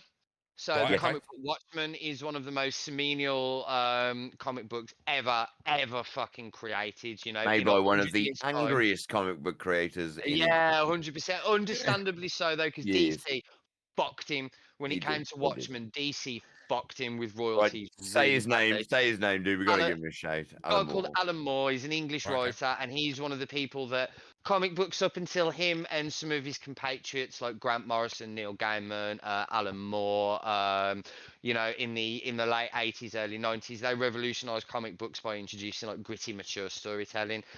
What Watchmen is considered, like, you know, in 100 years' time, Watchmen will still be #1 on the greatest comic book list of all time because it is just that important to the industry. Then they made a film, a Zack Snyder film. Now, a lot of people really like the film. I found the film long-winded and hard to get through. Yes, I think the film. So go on, Jay. Have your because I'll have the most to say about this. Just to briefly, I found the film very visually stunning, but I find I'll agree with that. Zack Snyder a very visual director. However, I found everything else. I felt he missed the point. Yes, is how I felt about it.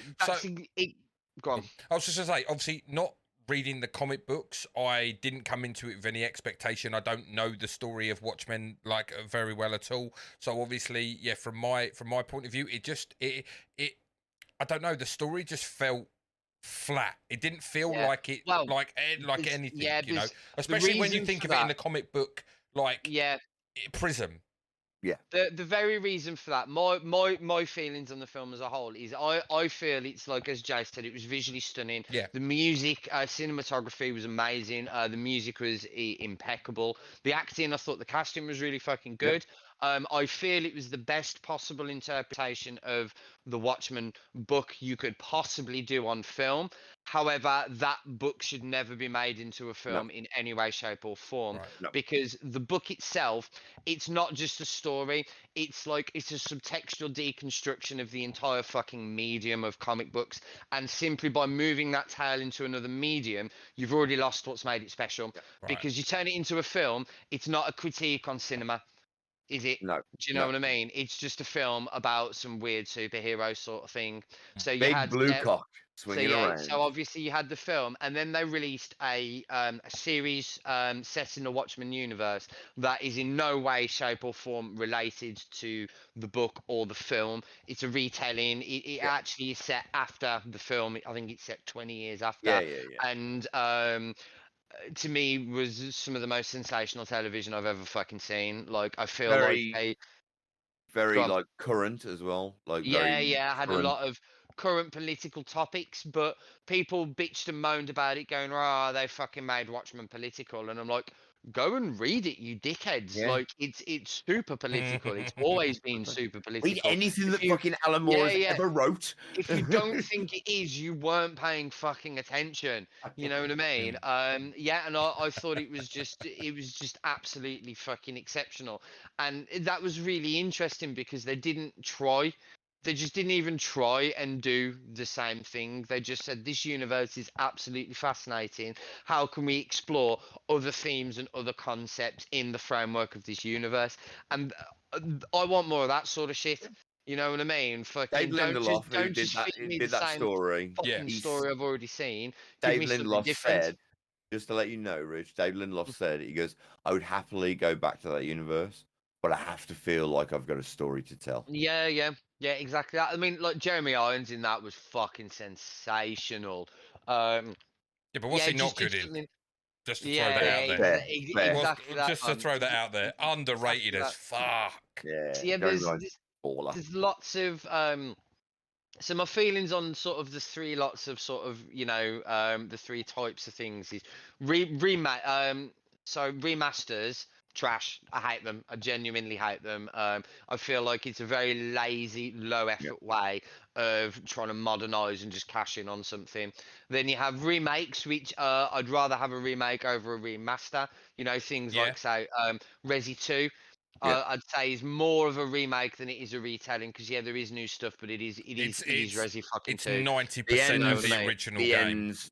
The end still resolve the means, don't they? Like, There's not enough to sway it from a remake to a retelling. I understand why they changed the story for swiftness, or just.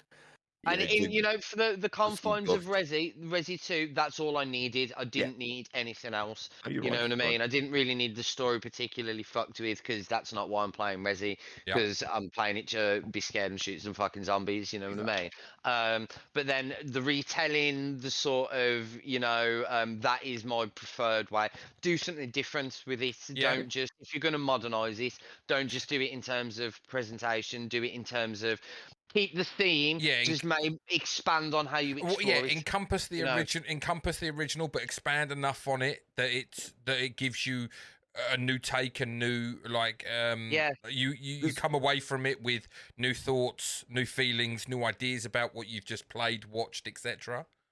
Well, like I said at the start, like, look, if the original source material exists, it doesn't affect what the new is. You cannot play the new. Your source material didn't go away. It's not been wrote off. It's not like half the Star Wars fucking extended universe where Disney went, nope, not gonna get into that.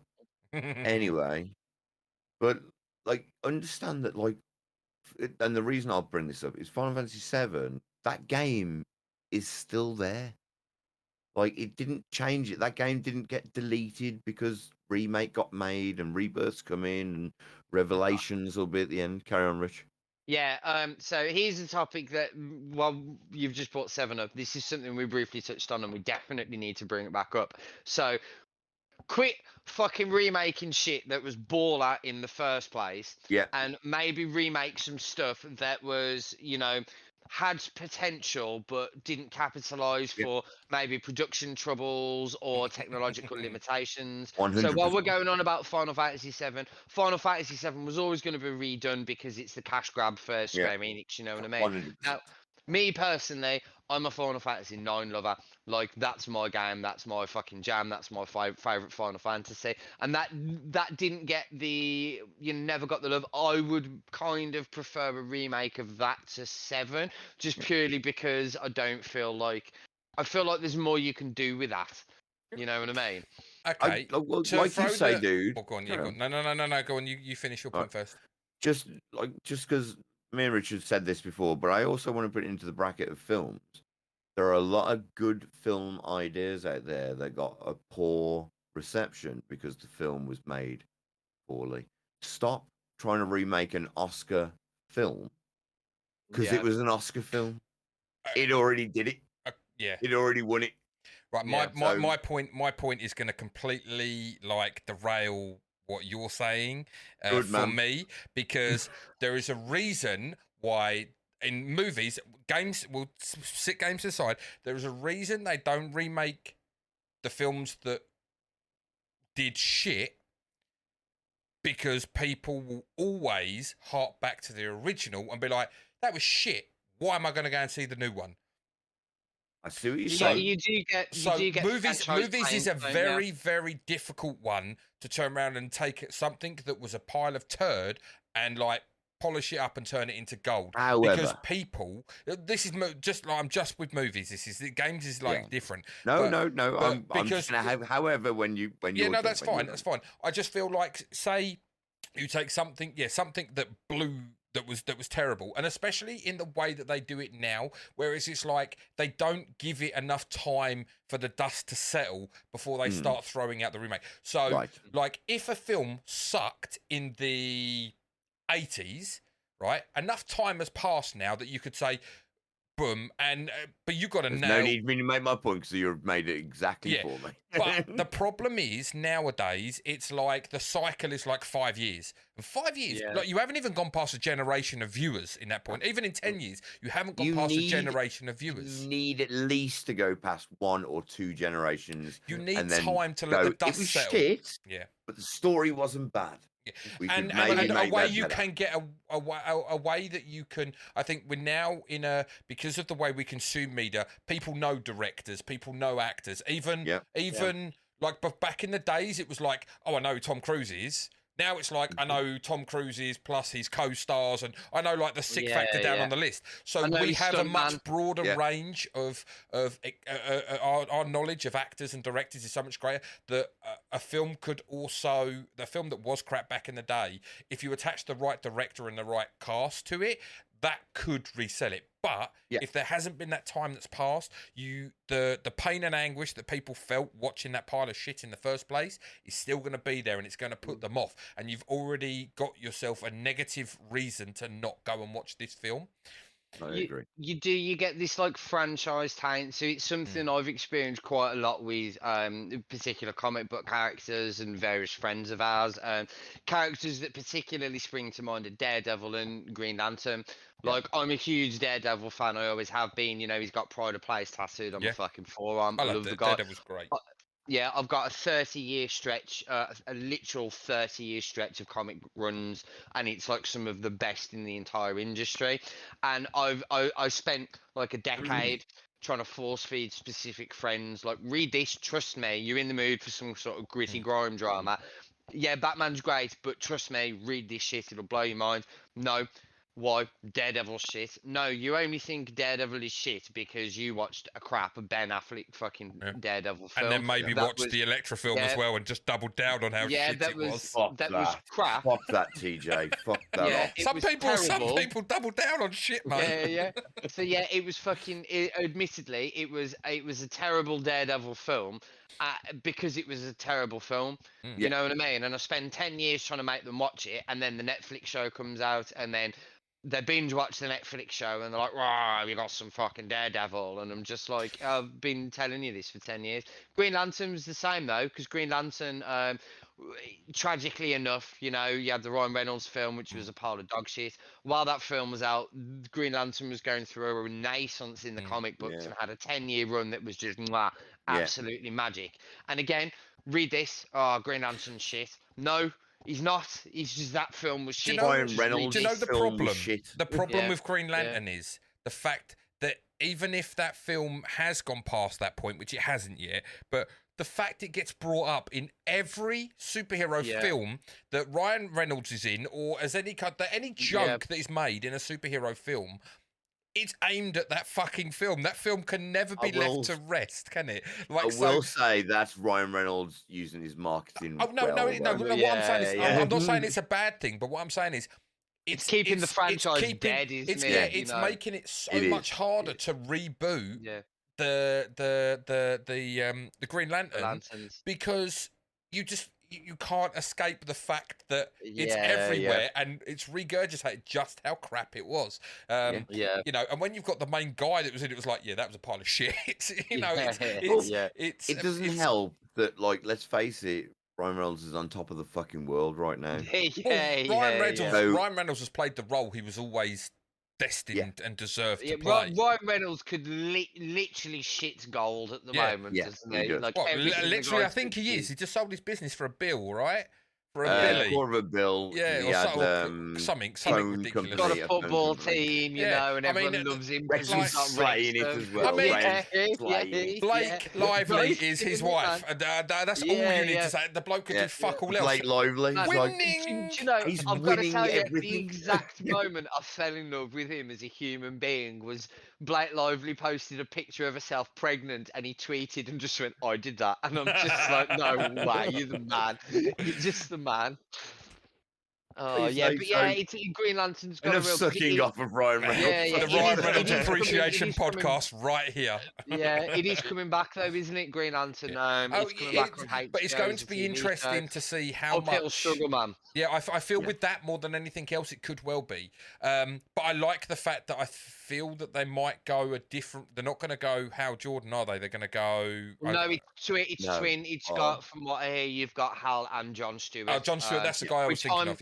Yeah, I'm quite surprised because I thought you'd have just binned Hal off as a character forever. You know, I think the way they see it is how I would see it, which is like, all right, if we can redeem Hal though, we've got more life in the tale. You know, if they do it well, and if they get right, once again, you get the right cast. I mean, it has got the benefit of being a superhero film, and superhero films, unless you're Shazam or Black Adam, show. Lantern's going to be a show. Oh no, but what I'm saying is, it's a superhero. It's part of the superhero franchise. It's Marvel, isn't it? It's like everyone's going to watch Gun. What I meant was it's like it has that pre-built audience. There are people that will watch it, whatever, because they love DC, Marvel, DC, anything superheroes. They'll consume it. As we spoke about a couple of weeks back, like everyone's going to be watching Gun as well at the moment.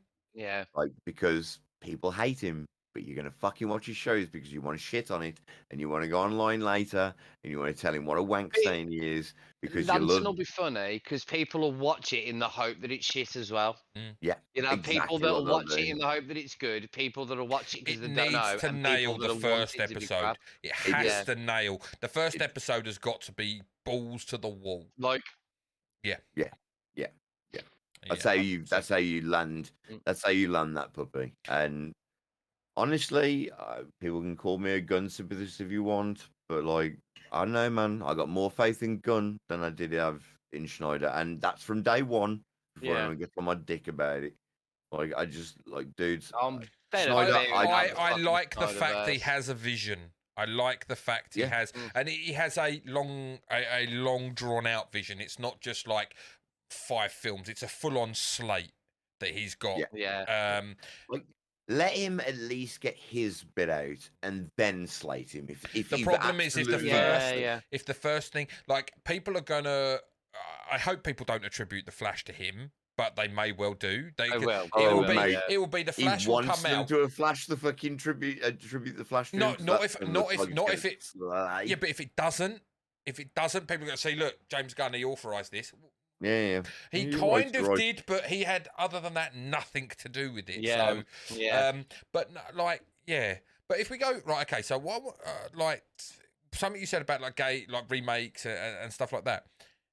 Something like I would. Okay, so this might you guys might go completely against this, but I love this game so much that I would happily take a remake of this that just looks that looks modern and actually has modern controls, but could be the exact same game. I would still pay 40, 50 quid for it. Remaster. Yeah, remaster. No. Well, no, because it's got obviously not a remaster. Like the controls rebuilt from the ground up. Yeah, like what they've done with like Demon Souls. It needs modernized, like the story and how the game plays in terms of like the running of the game can be the same, but the controls modernized and the graphics modernized. Like Resi 2. Like Resi 2. There you go. And I would throw money at someone, and I am very much against paying £40, £50 for a game. I would buy this on release, and that's Metal Gear Solid. Because the game, for me, if I know it's been spoken about for a long time, if they re-release, I know they did Twin Snakes, but fucked in. No. This year. I've heard next year. You may hear. I've heard next year. I've heard this year. You're going to hear the announcement of Metal Gear Solid 3 Remaster. I see. I want the first game. I think we're going to get so the that's first Snake game. Eater, right?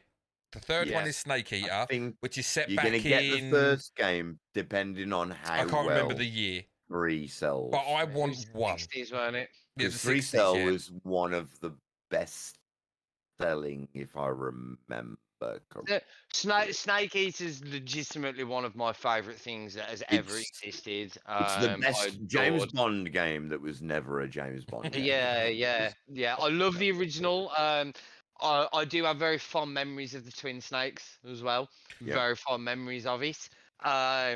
I would also love a remaster of the first one. I would. I wouldn't expect. I wouldn't care if it was nothing but the original game, just with modern controls and, like I say, and better graphics. I would lap that up. Get yourself a GameCube. Up. Get yourself Twin Snakes. No. The problem I have with a new Metal Gear Solid these days is it's a dual problem really, because one, Kojima doesn't work at Konami anymore, so he can't be involved in.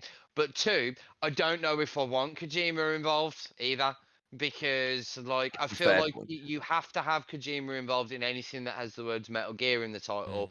But also, and this is something me and Jay have had a lot of discussions about this over the years. Like, so Kojima is a person I very much respect in the game industry. I don't necessarily agree with him because he has a very clear-cut idea on what he thinks narrative in video games should be. Yeah. I vehemently disagree with his assessment, and I think The Last of Us does narrative better than Metal Gear ever has done, because it does it through playing and context-sensitive stuff and subtle animations as you're playing, as opposed to 50-minute cutscenes. Yeah. If you want to direct a film, go direct a fucking film. And that's what he wants to do, though, isn't it? Yeah, I just feel as the years have gone by, Kojima's just got so stuck up his own fucking arse. Yeah.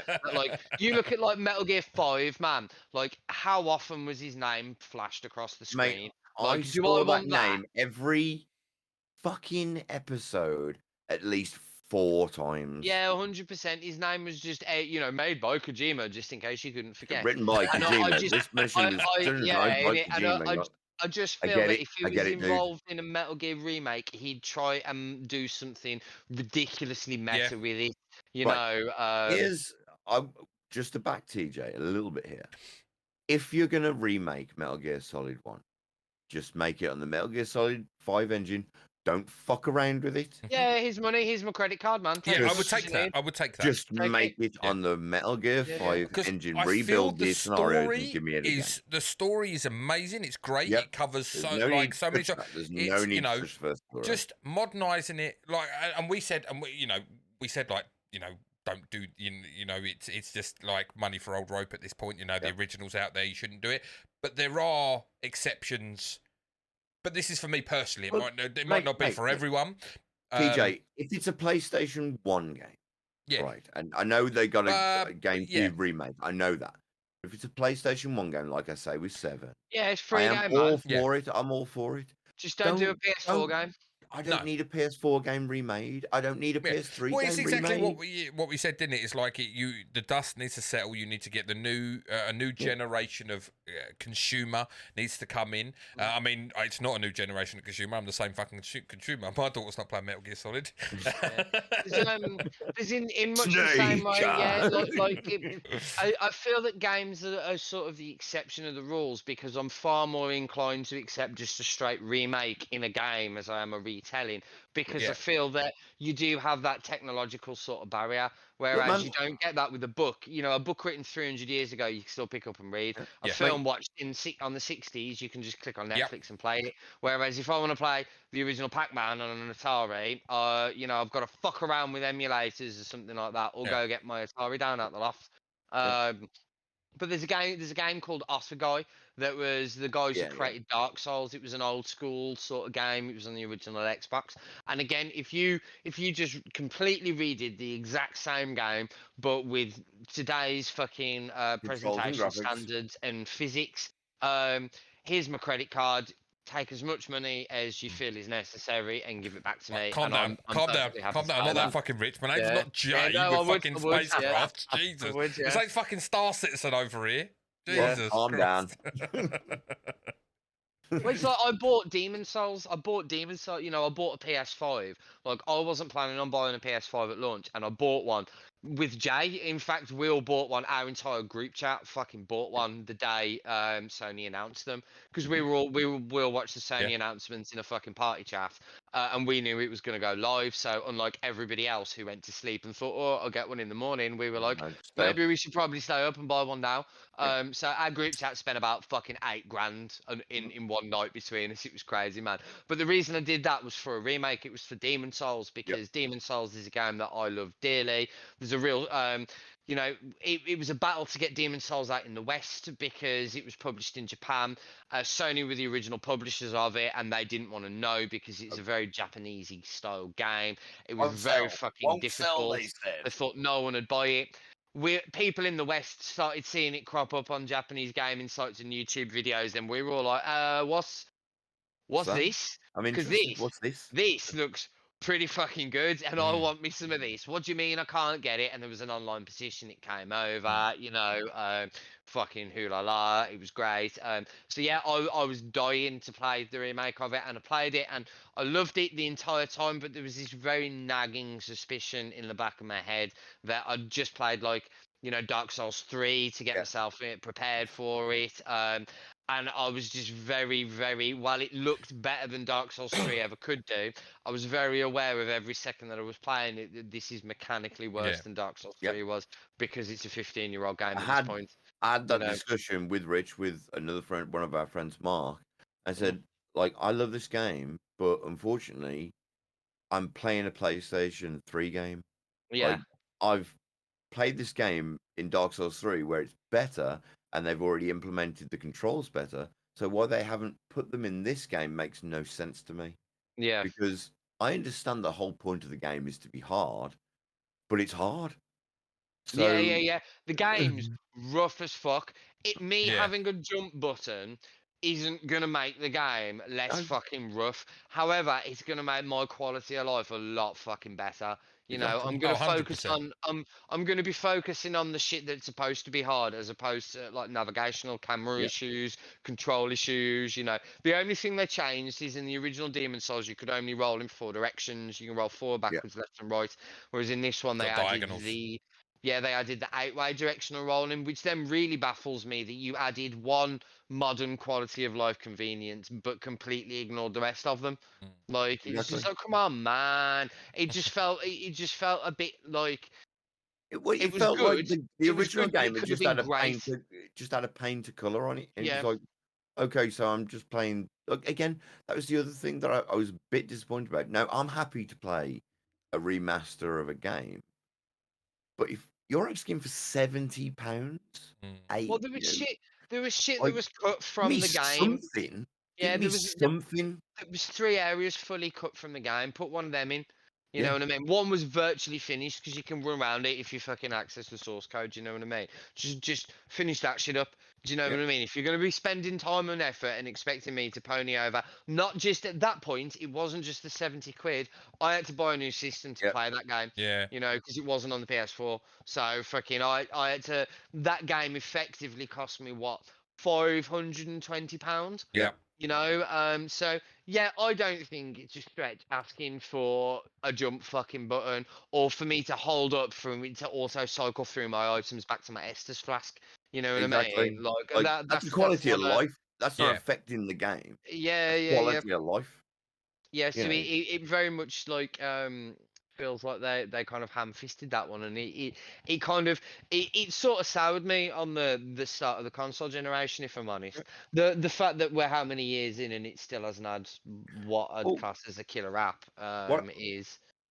What I told beside you the at the point. time, Rich. Exactly what I told you at the time, Rich. I said my problem is, mate. Like they're asking for too close to £100 for a game, but I'm not getting set. I don't feel, and don't get me wrong, I don't fucking make video games, but like I don't feel like I'm getting 70 quid worth of game out of it, being that I've been playing games since I was fucking 5. Yeah. And I've had more game.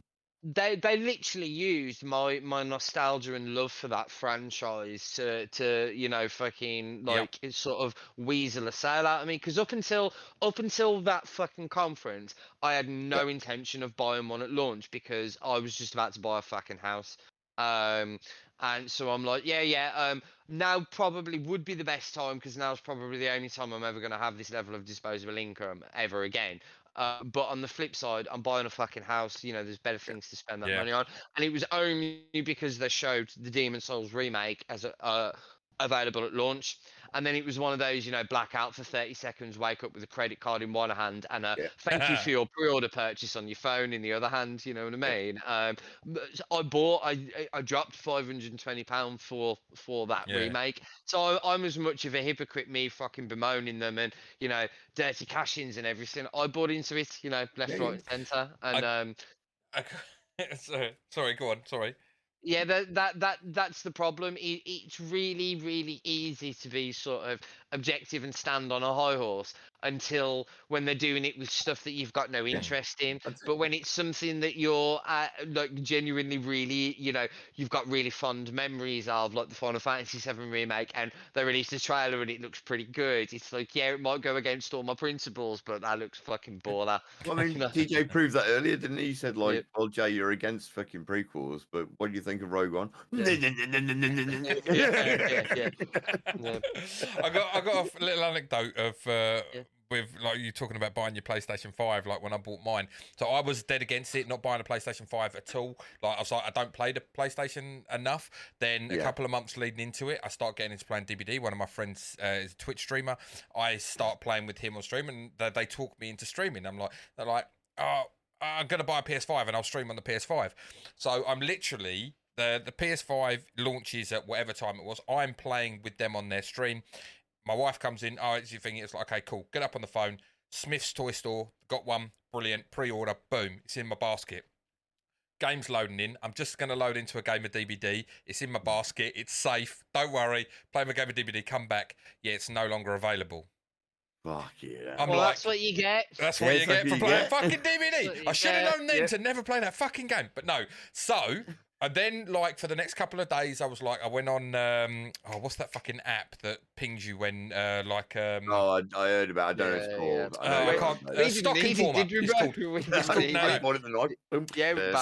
Stock Informer, right? It's like, yeah, Currys are getting it. Yeah, that didn't fucking happen. In the end, I got a thread. Someone sent me a thread that Argos were getting some on whatever the Friday was. So on that Friday, they're getting some in stock. So I was like, right, okay, Argos, cool, right, okay. This is still pre-orders. This is still within the first week of them being announced. So Argos are going to get some for pre-order. So, and it's going to go live at like, whatever it was, like midnight or something. Cool. Didn't go live at midnight. 1 o'clock comes, nothing. 2 o'clock comes, nothing. I'm asleep on the lounge sofa. My laptop's open on the puffy next to me. I'm asleep. All of a sudden, it sounds like the horn you get on a ship. It goes, brrr. I'm like, I fucking wake up in a startle. It's 4:45 in the morning. I'm like, what the fuck is that? It's my laptop going off at me, stock informer. That's the notification. Argos, I've got some in stock. So I'm like, fucking. But this is how great it was, right? I had an account with Argos, like, you know, like an online account. But it was set up at my old address. So where I'm like rushing at 4:45 to type it all in, it's like pre-order done. Boom. Look at me go. Go back to sleep. Wake up in the morning. I actually had the day off the next day. Took my daughter to school, and then it just dawned on me. I was like, how did I order that? Went back through. I was going to be delivered to my old address that I didn't live at anymore. I was like, I had to spend 3 hours the next day on the phone waiting for fucking Argos customer services to answer the damn phone so I could change the address, the delivery address. I was like, it's hilarious. I love listening to these stories because our entire group chat, just honest to goodness, the Sony conference ended and we all just pulled out our phones. I think Collie was like, game have got some, and we all just went to game and bought them. And then fucking, we all had them under our TVs at launch day. That's, and then, I got one like on day of release. Man, I still worked in retail at the time, and I made a point of anybody that looked like they could be a gamer. I made a point of dropping in, I can't wait to go home and play the PS5. It was so funny, I remember. And they'd look at you like I'd discovered fucking fire. Like you shot their mum in the face with a shotgun. You'd be like, go home and play my PS5, and they'd be like, when I got one. When I got it delivered, I took the day off work for when it got delivered. This is how sad I am, right? I took the day off work knowing it come delivery. When it come to get delivered, I like ran to the front door, opened it, and it come the packaging it came in was just a brown box with like no writing on or anything, just the label. And the bloke goes, "Oh yeah, I've been delivering loads of these today." So I was like, I thought I would have been delivering a load of PS5s, but I'm not. And I'm like, mate, there's a PS5. And it's like, oh, is it? And I'm like, yeah. And he's like, I've got about 10 of them in my van. And I'm like, keep your van locked at all times, mate. Because obviously they did it on purpose. I'd be texting the kids and be like, yo, get one of these brown boxes out of his van. I'll keep him distracted, man. I got no doubt if it was an every delivery driver, none of them PS5s would have made it. Or they'd be broken at least. Yeah, but they've just hoofed them over the fucking fence. Yeah, fuck you prick. Like Rich, I got a PS5 on launch. And then I remember everything about the Series X's as well. And then, like, when I decided I was going to buy a Series X because, well, too much bloody money. Right, yes, exactly. It's me, right? So, like, everyone's going, you can't get Series X's. I just went on Argos and went, one at the store down the road from me. Mine. Yeah. And that was it. Why is everyone all these issues? It's the same time when the 3090 was out of stock.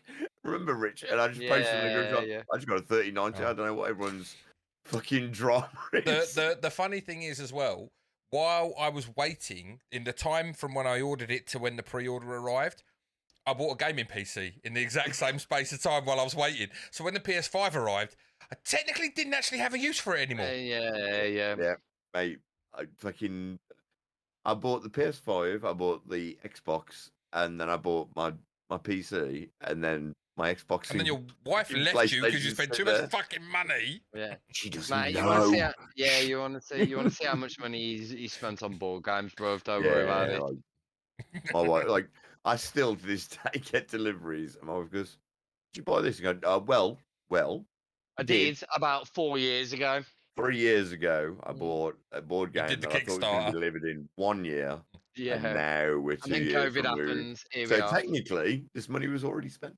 What do we think? What do we think are the gold standard in terms of remakes across all mediums?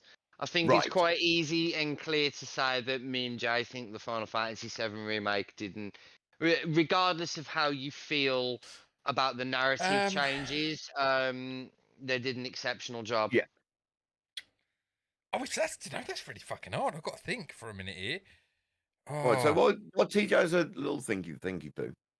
Obviously, if I'm going to go my opinions, I think the best remake of just because we've done it recently, video game to TV has been obviously The Last of Us. That's not a remake though, Jay. Well, it's changed from a different it's a retelling. I mean, Yeah, that's an interesting one. He's moving something from one medium to another, technically. You know, Well, where does let's that all agree kind that of... the Resident Evil movies moved a little bit away from Resident Evil. Well, Yeah. they are a definite retelling because none of that shit Yes. happened in the games. Exactly. Yeah, I think where a lot of adaptations go sort of too wrong is Mhm. too directly trying to adapt something from one medium to another. Because just because something works in a fucking comic book doesn't mean it's going to work on film. So I feel like the best examples of anything that's been transitioned has understood that, and they've altered things to to make it more accessible for the Yeah. new medium, if you will. So Just like sort of understand what what I the was talking source about material Watchmen. was. Just understand what the source Yeah. material was, and understand that like this isn't the same, and you can't Mm. Well, this is transition why them. But Sorry. No, finish your thing before I. I was going to say, like, that's why I think Last of Us did what it Yeah. did so well, because it was like, well, all right, there's certain points of that game where it could have been a TV show. Yeah. But there's also points of that game where you can't You can't actually do simulate. that. Yeah. Yeah, you can't simulate Joel sitting there and working his way through a building while Ellie blindly walks in front of clickers 17 times and doesn't get killed. I'm not going to get into that, but I am sort of slightly getting into that. So you can't do that. So what you've got to do is you've got to go, well, we've got to circumvent that, which means we've got to circumvent a lot of the fucking infected because it's not going to make any story Yeah. sense. They understood that. They understood what the problem was and where the story beats were. And it's sad that we lose things like the sewer, but you lose it because like how do you translate that? I mean, well, actually, we discussed it quite well into how you could translate Yeah, it. you could do it quite fucking well actually, but yeah, here's one because I've just been looking up actually in terms of film remakes and stuff because I can't actually think of that many. I mean, there's a lot of retellings. So Batman, for instance, you've had various Batman iterations, which is an interesting. I think that's a discussion in its Bond, own right. How like superheroes are basically our version of Greek myths and stuff like that. Yeah. But in terms of like in keeping with comic book films, something that's definitely a sort of remake / retelling and was considerably better than the original Dread. yes, There was obviously two good Yeah. Dread films. You had I'd The agree. Yeah. Abomination with Sly Stallone, which we don't like to talk about, and then you I had am the law. then you had the Carl Urban one, which more of that, please. I think visually as a spectacle, the whole like the way they filmed Dread, the Carl Urban Dread was just amazing. Like the slow mo when they take slow mo and he fires through that room, blows the door. You see the rippling of the skin and everything. The bullet flies through. It's just like it's so well done when you compare it to the. You said it right, Abomination that was fucking like if to me they're looking at just like, oh okay, like Dread's this big hulking kind of guy, like we need to get someone in there, like let's capitalize on, because at the time when that would have been out in the 90s, you've got like there's a few Batman films already out and like the Michael Keaton stuff, and you're like, okay, let's pump, we haven't got any stories, so let's go and steal this comic book story, this kind of work, and it just fell flat. But it fell flat at a time where a lot of it fell flat. It's like we said, until Iron Man come out, which set like a new precedent, a new standard. Yeah, set the bar. A lot of what and I kind of felt that a lot of what they also did, they tried to, like Iron Man was a comic book movie, but was a movie in its own right, if that makes sense, in the way it was made. Whereas stuff like Dread is a comic book movie that's made like a comic. Yeah. Does that make sense? Yeah. And that doesn't translate that well. I got one. I got one for you. You've probably never seen the original. Yeah, having a look. Yeah. The Fly. Yeah, I was. Yeah. Like The Fly with Jeff Goldblum is amazing. Yes. Like Brundlefly scared the pants off me when I was a kid when I watched that, because I shouldn't have been watching it when I was a child. None of us should. We all watched that way too early, or our entire generation. Mate, we're not ready when he's for like, that pukes on the geese when his skin's melting off, and you're like, we snaps. And considering like how well Jeff Goldblum played him as well, like dorky kind of geezer, and then turns into like in the mid part of the film where he's feeling himself, he's the fucking man, and then he turns into mutant person thing, and then fell flat with the sequel. I didn't mind the sequel, but never reached the heights. No. No, no. Yeah, but that was Wasn't it in a that one, remake, wasn't Yeah, it? well, the original was like black and white, like back in the day. So while we're talking about remakes and retellings, obviously, Rich, this might be a little bit spoilers for you, but I'm pretty sure you couldn't give a furly fuck. Me and TJ watched a retelling, we'd say, TJ? What, Piranha? Winnie the Pooh. Oh, sorry. Oh, hang on. I just need to like, oh, mate. That's a retelling when you think about it. It's doing something different with the character, isn't it? Yeah, what is it? Blood and Honey. Blood and honey. It's fucking piss and shit, is what it is. It really is. That's what it is, mate. Like I have seen some shit films in my time. I've sat with Stu in that flat and I watched some class. Yeah. I don't think I have ever seen a film as bad as the one that I witnessed the other night after TJ's stream. Because I watched it and I was like, I watched it before I streamed. Fucking. Well, TJ said to me, he goes, Jay, within 15 minutes, I don't know. I was like, have you watched this yet? Yeah. I watched it, and there were points when I'm going, oh no, I get it. This is parody. So this will be at least funny at some point. No. First death? No, just crap. Okay, all right, no joke. And you got through like the rest of it, and you're going, okay. So apart from the bad acting, which is kind of comical, is there a story or? I from what little I've heard, I 100% would not have sat through that. Let me set your scene for the first. I know this you is wouldn't, mate. This is the first death down to a fucking T is so ludicrous, right? Woman pulls up at 100 Acre Woods, gets out of her car on the phone. Don't know where I am. Then out of fucking nowhere, she's in the middle of the woods. How she's gone from the edge of the woods to the middle of the woods, we don't know. She turns around and there's this fucking weirdo fat geezer wearing a Winnie the Pooh mask. And you're like, that's what Winnie the Pooh is, by the way. It's a dude. And do you know what? With a mask. If you watch enough TikTok, you'll see this all the time. You know where people press record and there's that half a second before they actually start? What they should have done is been going in motion and someone records as they're in motion. That's exactly how she starts running. Yeah. So it freezes for half a second, then she's like, oh, and like starts running. You're like, what happened? Yeah. It's like someone shouted action after they had already started rolling. Yeah. Then he catches up with her and her shirt just magically falls off to show the breasticles, which are like, you know how it goes. Yeah. And it's just like how she dies is insignificant because the bullshit's just already fucking happened at that point. He pushed her through that mincer, doesn't he? He pushed her through a fucking mince.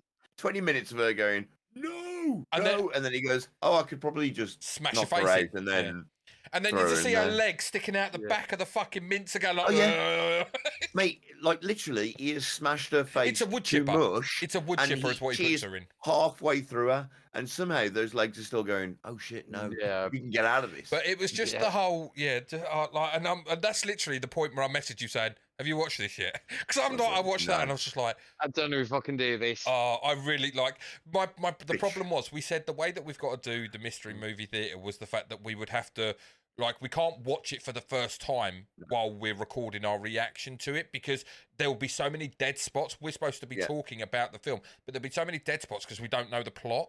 So we have to watch it first. And I was like, I've got to watch this again in 2 days. Are you shitting me?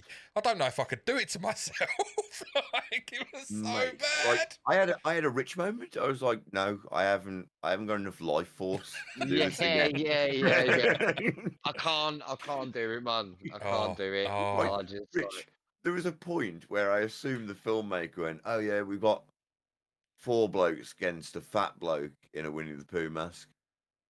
They tried to do their version of Halloween Kills, Michael Myers getting attacked by the mob. They decided to do their own version of that. That's it. So 4 blokes, an Aussie from in England somewhere. We think we ain't got a clue where the fuck it was. A Brummie showed up at some point, and then a posh London bloke were surrounding this one Winnie the Pooh, dude. It was Englishman, Irishman, Scotsman walk into a pub. There was a scene. There was a scene where, like, don't get me wrong, when you're looking at the scene originally, they're all more or less the same height, right, TJ? Yeah.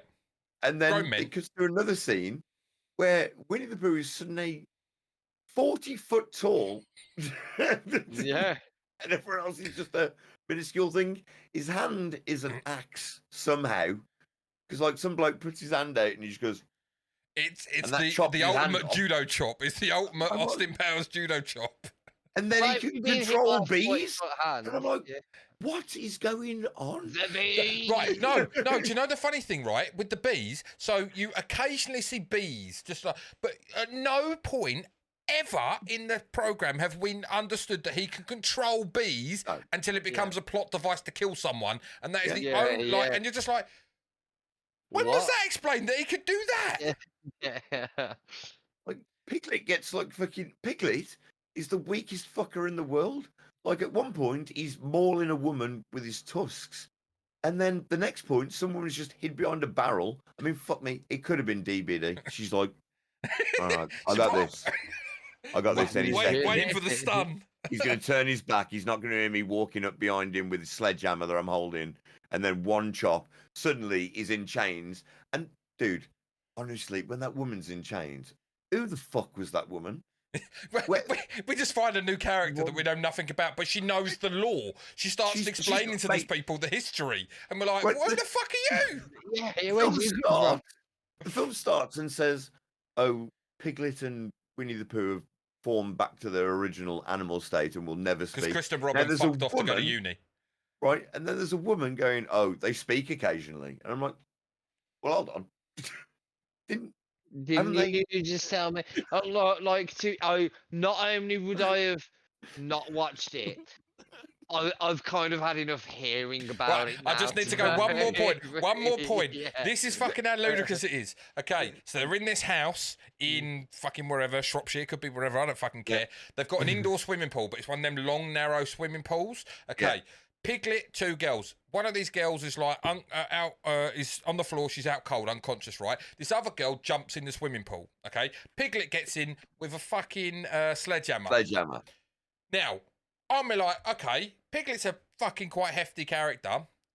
I'm quite a young, slight woman. I could probably swim pretty well. I'll just swim to the other end, get out and run away. No. I will tread water, waiting for Piglet to come up to me. And never will I once attempt to leave the swimming pool and just let him smack me in the face with a sledgehammer. Mate, it made he's no not even lying. Sense. That's exactly how it occurs. It's literally, you know, like when...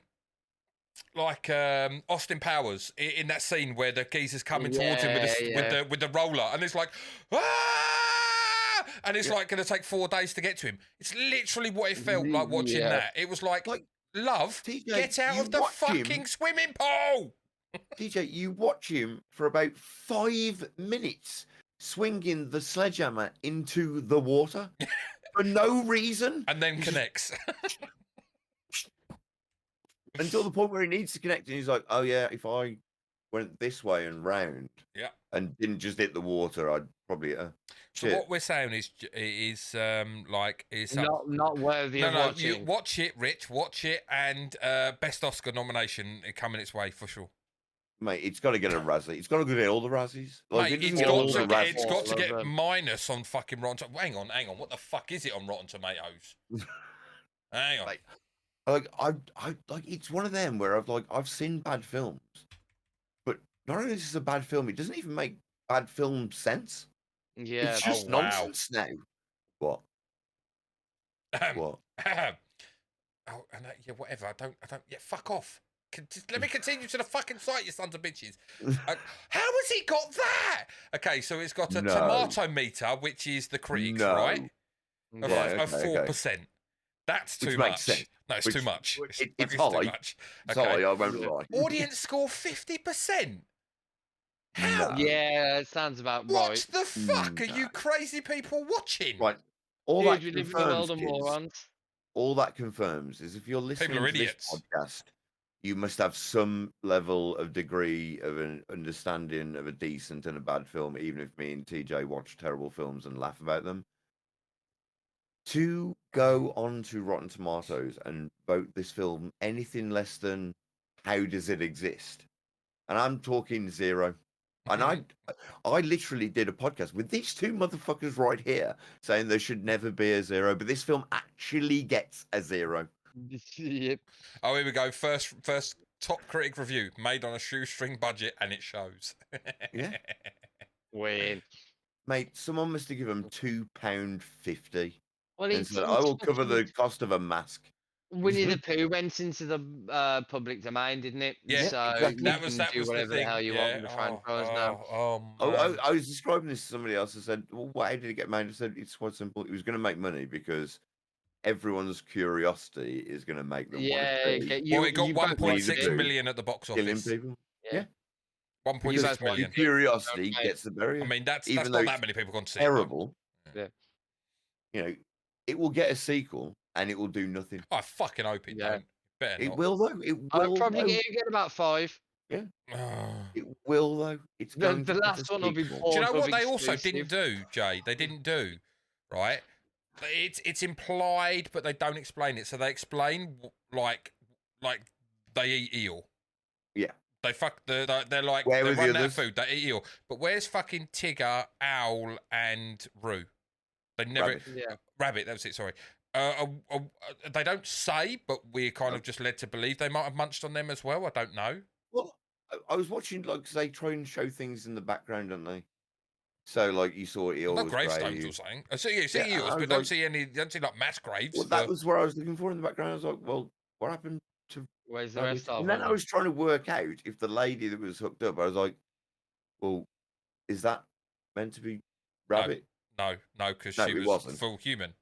Yeah. Because But I was like- when she saw her face, she was like, "What has he done to me?" Yeah. Because she Because was mangled. You felt him attack your face, didn't you? I Yeah. assume. You were there, yeah. You were there. Oh. You were present. Oh, mate, honestly, when she fired that hand cannon to nothing, and then the inevitable And it only had one bullet. click, Fuck's I was sake. like, you deserve this. You deserve everything that happens to you. Bearing in mind, Yeah. bearing in mind that that this is set in the UK, not we're not Yeah. like laden with guns like for the mass Mate. populace. And Stu, sorry, Rich, so you know, it was basically the cult python that Oh, they really? pulled out of Yeah. nowhere. and literally, yeah, and the story is based around like four girls, four just like, Yeah. college students, maybe just going into their first job. And she's like, oh, by the way, I've got a gun.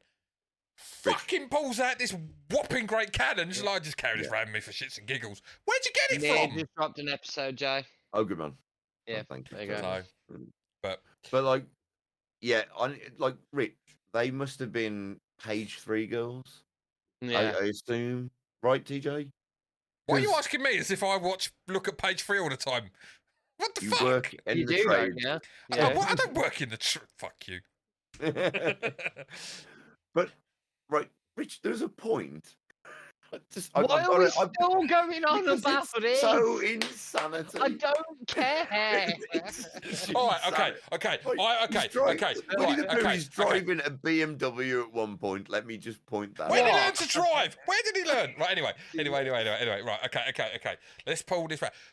Right, we did mention something before. We're pretty. We got any final thoughts on the? No. I think review. we've covered everything that we wanted. Because to I just cover wanted and to, more. for like, just a 10-minute thing, because we spoke about it before thing when we said we'd hold off of it for here.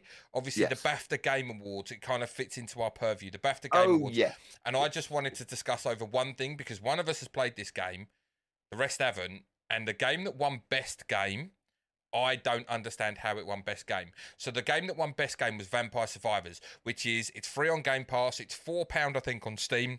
It's pretty much cheap. it's a top-down. How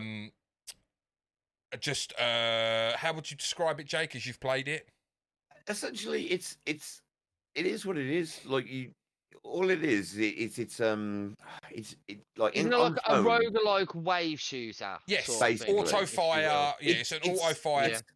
It's the reverse of a wave shooter though, where like you're kicking out the waves, and all you've got to do is move your character in order to not die, and then the Yeah. waves get greater and greater as you get more and more powerful to the point where you're just devastating rooms in attacks, and you feel great about yourself because flashy things. But it's the same. But as Jay said, he had to stop it up because he was nearly having seizures after an hour of playing it because it's like, just so right. Okay, so no real storyline. There's no real fucking storyline. It's just the same thing, repetitive over and over and over and over again. It just procedurally gets harder because more people come in. Okay, so that one best game.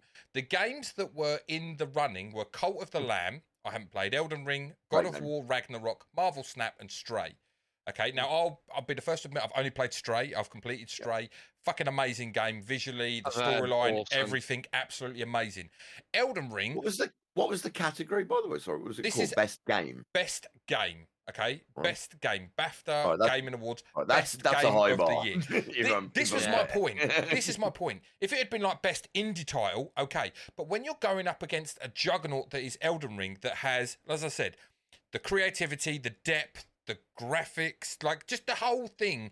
Like people have said, it's not a perfect game. Well, some people can say it's a perfect game. I don't believe in the perfect scale of a game. But anyway, like how can you compare a £4 basement indie game that is literally rinse, repeat, rinse, repeat, rinse, repeat, rinse, repeat, rinse, repeat of an auto fire wave shooter, essentially top down, to a game like Elden Ring or a game like Stray or the storyline of God of War? Accessibility. That shouldn't be the benchmark for what makes the best game. I'm arguing on the point of logic from someone who goes That's not even logic though, is it? No, but not accessibility. You take that out there. If you just look purely something you said with Elden Ring really kind of like hammered home for me why something like Vampire Survivor would win. So you'd have like Elden Ring obviously has this depth and complexity and giant world and all this, that, and the other. There is a load of lore in Vampire Survivor. Mechanically though, is it mechanically perfect? No, it's probably not. So Elden really, Ring or Survivor, sorry, mate. Like Elden Ring. So I'm thinking this is something like Dead Cells. So I'm relating this to something I've been playing a lot recently. Like Dead people are like, oh, you know, why are you playing that when you've got all these other things? Because this nails the core fundamental mechanics. Exactly what it's trying on a level that most modern games don't. You know, in terms of like, it's not buggy, it's not glitchy, there's no lag, everything feels incredibly smooth.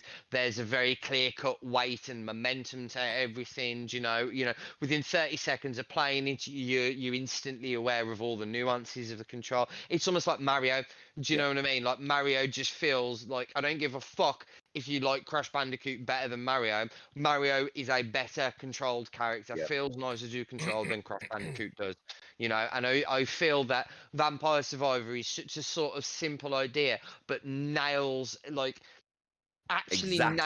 mechanics to absolute perfection. Like as good as God of War was in terms of story, that story could have been in a book. That story didn't necessarily have to come from a video game medium. Do you know what I mean? Because like the actual video gamey parts of it weren't the memorable part of the game. No. Whereas for Vampire Survivor, the video game part is the part of the game that you remember. It's the only part of the game that you give a shit about is the video game. Do you see what I mean? Like, I can't. I'm sort of. There's. You could wax lyrical, Jay, for forever. I can't get behind it. I can't get core behind mechanic versus like well-made mechanic versus production values. Yeah. To me, it's not just production value though, is it? It's everything that epitomizes it in terms of. Okay, so I've played Stray, right? Yeah. Story, visuals, gameplay, everything that you want, that I want. It had a box ticked. Vampire Survivors would never do that for me. Vampire Survivors is a game that brings. It's okay, fair enough. It's a pick up, put down game. Yeah, Vampire Survivors. And it might have longevity, it might not. But there's also going to be, I feel, another Vampire Survivors in 2 weeks being released, 4 weeks being released. There's like 8 already on the phone. Stray. Like other than like a blatant like. I don't like and like Elder. I think they stand alone. They can stand on their own two feet, saying. and that's what I don't feel you can say something's I the get your best point, game in a Game Awards when it's so rudimentally basic that it could have been on the PS1 and literally looks like it's worse than it was on the PS1. But that's kind of its point. Yeah, like, no, I get. I'm God maybe of War talking too much about the visuals. Forgetting God of War is a narrative. Here's the thing. Sorry to interject. Cool. Tetris.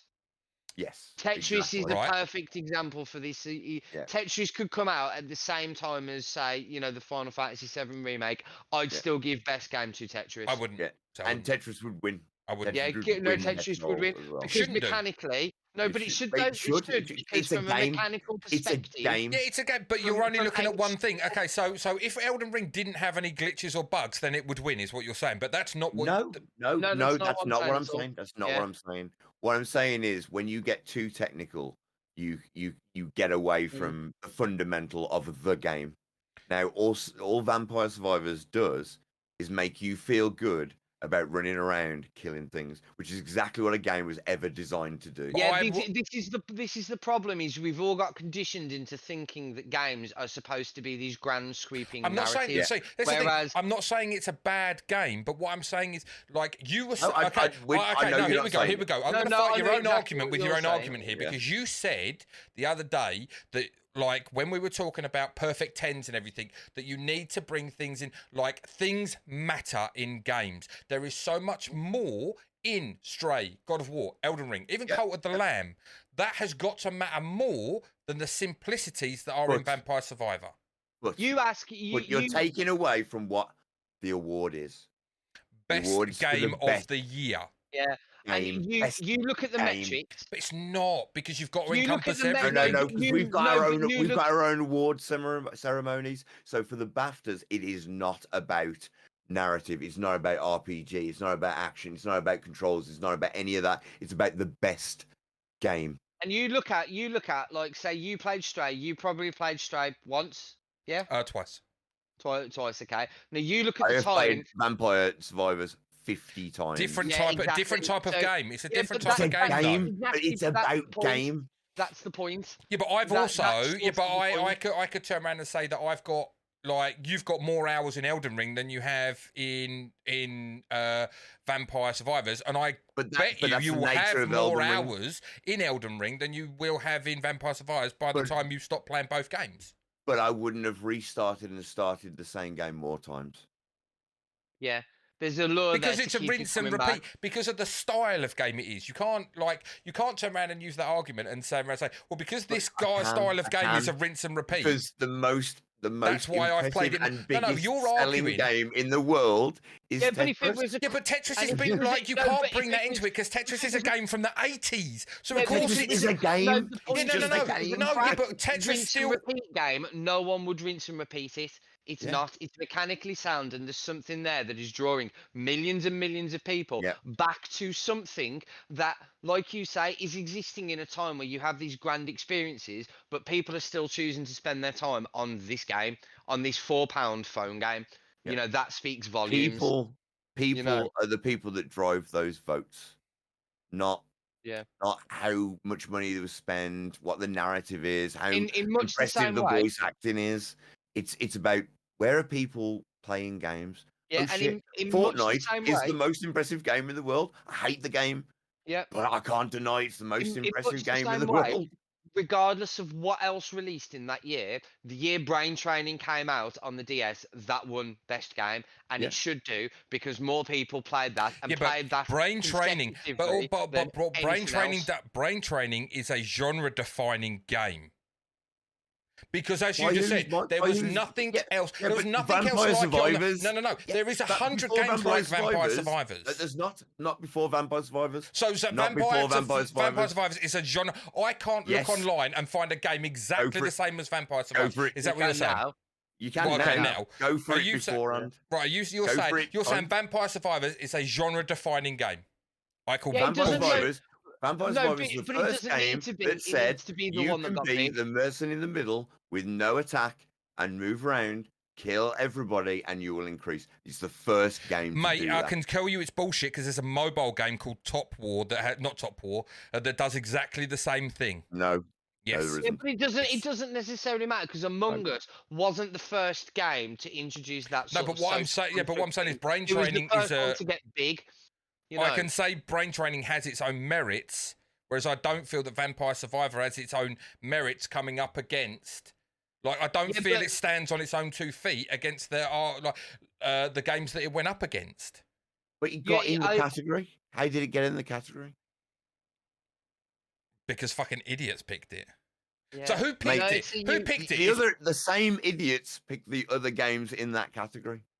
Like the thing. Yeah, the thing is, but they obviously had a brain fart when they were they accidentally meant to pick something else beginning with V and picked Vampire Survivors. No, dude, they all picked, like, the people who picked those games picked Vampire Survivors. I just can't get behind it for Game of the Year. I stand by. Okay, I understand the game. It doesn't mean I don't like the game. I've watched you play the game. I won't play the game because it's not my type of game. No, but I can see why you enjoy it. I can see why people enjoy it, and I can understand at £4 why it's going to sell a fucking bundle, right? Because it's a fun pick me up, put down game. Ultimately, like a mobile game should be, but it's PC and everything. I can't. I just can't, like, for best game to turn around and say best game of the year is that. Well, what's your most important metric for best game? Because it's not just one metric. Story What doesn't come into it. Story doesn't come into it because it has nothing to do with the game itself. Well, of course it does, because the story. No, it doesn't. It's narrative. It's narrative. It's not about the game. No, it's because you can have games without stories, and they're still amazing games. So story, like, you don't need a story. Is not something you actually have to have for a video game. It's not a necessary requirement. Like, it isn't. No, it's not unnecessary. Okay, I get that. Right, okay, I get that. It's not a necessary. So regardless of, if like, there is a story, but then that's turning around and saying, okay, what do video games graphically? If there's, you can't take story, but you can take, let's take everything else graphically. Vampire Survivors is a piece of fucking dog shit from the 1980s compared to something like Elden Ring or God of War Ragnarok. Correct. But does the graphics make the game? Yeah. Does the graphics impact how the game controls, or your ability? But you can't. No, but now you're changing the goalposts because you said metrics. I'm putting metrics in place, and then every metric I put in place, you're going to come down to one metric, and that's the only metric that it should be. Because it's about the game. But that's wrong. Because how a game plays is the single most important metric in any video game. No, it's not. Because you wouldn't sell games. If you only had a game that run off of one metric one way in the game it played, and that was it, you would never fucking sell games because you need story. Sold shit tons of money with one metric. Yeah, but if every game, you're not listening. You're not listening. You are not listening. You're not listening. You are not listening. It has one metric, so for that game, yes, it suits. But if every game only had that one metric, you wouldn't sell fucking games. If Elden Ring only had the one metric, Vampire Survivors, if God of War Ragnarok, if all the games only had that one metric behind it, you wouldn't sell fucking games. The difference is games are different. You have a choice. You have games that have different stories, different, gameplay aspects to them, different graphics. That's what makes games different. If you want to tar every game with one metric that Vampire Survivors and said it's because they nailed this one metric and that's the only thing, well then it's a bullshit argument. I don't give a shit how good your story. No, I'm. No, this is fine. This is fine. Yeah. I don't give a shit how good your story is in your video game, because if your game is abject shit to play, I am not experiencing your story. So all the other metrics are important. We are not saying that.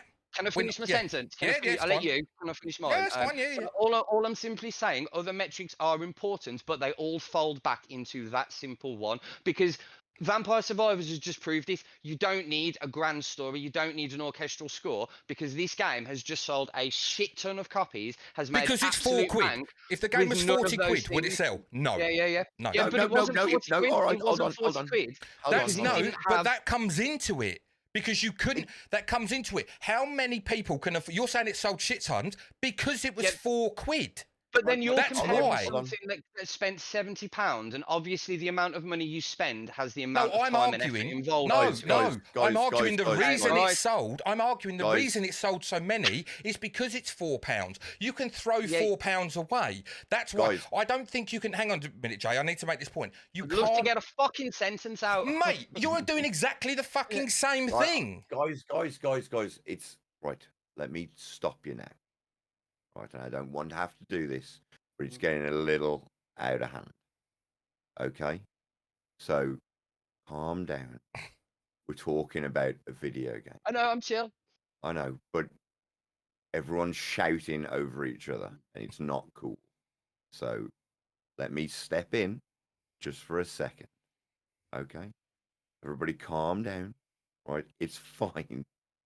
The argument is that, just to clear it up for everybody listening, right? It's not about the cost of the video game. It's not about how many sales was sold. We're talking about the BAFTAs, which is a group of people that choose what they see as the most best game, not narrative, not graphics, because we have our own awards for those things. So what they're taking, what their analytics is, what are people playing for the length of time over what are people playing. The thing that we get with God of War and all those big, impressive narrative games where people spend £70 to play through an entire 30 to 40 hour narrative is they play it once, twice, gone away. The reason that Tetris is one of the most played games ever is because you go back to it anytime you want, just like you do with DBD, just like me and Rich do with Apex. You can't add those into the narrative simply because they're not new this year. So what they're looking at is not the game that is the most impressive. They're looking at the game that people are playing the most. So let's keep the idea that we're talking about the BAFTAs here. We're not talking about the Game Awards. We shouldn't be arguing about what sold the most and why it. No, that all factors in, though. It does. It does. But we're not talking about those people. But we're talking what you about just said, BAFTAs. what you just said there, Jay, they're looking at the game that gets played the most. But when a game is £4, it makes a difference. I'm not saying. Hang on. I'm not arguing. I just wanted to say, I get why it's £4 and why Elden Ring is £70, right? But you said about accessibility. Not everyone has £70, but that doesn't mean the game shouldn't be reviewed on its merits. Forget the price of it. If you're just looking at hardcore numbers, of course a game that's £4 is going to sell more. Of course it is. That's logic, because people will throw away £4. But TJ, that's my point. That's my point. So then it can't be judged as the best game. You can't judge any game as best game. No. What the point was is that you didn't understand why it was being judged as the BAFTAs best game. Now, this is what I'm trying to explain is it's a group of people that probably never play video games. Well, I don't know.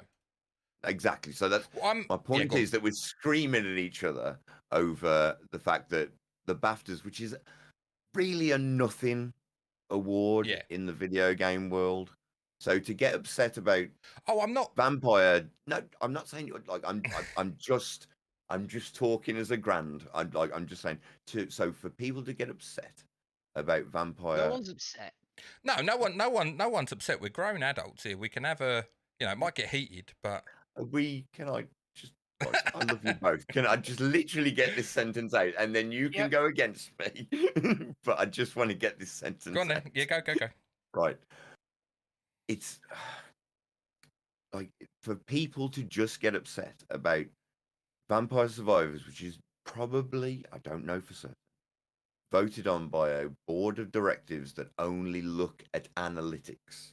So they're not taking into consideration the cost of a game versus accessibility versus whatever. They just look at this game is played for 40 hours per day by 50 million people, opposed to God of War, which is not only restricted by its device that it can be played on, and everything, and Elden Ring, which is also restricted by which device it can play on. One of the most popular consoles in the world is the Switch. You can't play Elden Ring on the Switch. You can play fucking Vampire Survivor. What I'm saying is you've got to look, because this is what your point was. Your point was, how did Vampire Survivors win the BAFTAs? That wasn't actually the point I was getting at, but go ahead. Yeah. So my point being is, like, it's popular because it's popular. It's popular because all they have to do is hold a stick in the middle, move themselves around, and the game will play itself. Games that are popular and are played for longer are the ones that have the least attention. Pokemon is an incredible game, but it's very simple for people to pick up and play. It's very good to get deep into, which is what makes it an incredible game. Correct, Rich? Mm-hmm. So the problem with God of War is, as my point being, is you play it once, you've had the story, you don't really do anything else with it. So it doesn't become a great game in your mind, because there's millions of games that make me play a story, I play once and then I forget the story. The point I'm trying to make is a good game is a game that makes me come back and play it again, even though there is no story, there's no reason, no rhyme. The reason you play DBD is because it's the feeling that it gives you. It's a game. It's you against others. In Vampire Survivor, it's me versus waves and waves of enemies that make me feel good every time that I win. God of War never makes you feel good. The whole story is fucking bleak. Impressive. No, it's the point with God of War. The point I was simply trying to make is that, like, the game isn't the point of God of War. The story is. Yes. Do you know what I mean? Whereas, like, it's sort of, there's something to be said about a very distilled, stripped down experience that deals with all the stuff and kind of shows that a lot of that isn't necessary to have an engaging and compelling game that keeps people playing. So why retro games are still so massive, you know? Right. Because the problem is the bigger the game gets and the more overwhelming it gets. And in a world where there's like 50 games coming out every day, I am going to let you talk in a minute, TJ. Sorry, bro. That's all right. That's all right. I just think that we all forget what a game actually is, which is like we enjoy a narrative experience and the fun of, you know, Pong is the game. Like we forget that, like, the game is being able to feel good about succeeding against a greater adversary.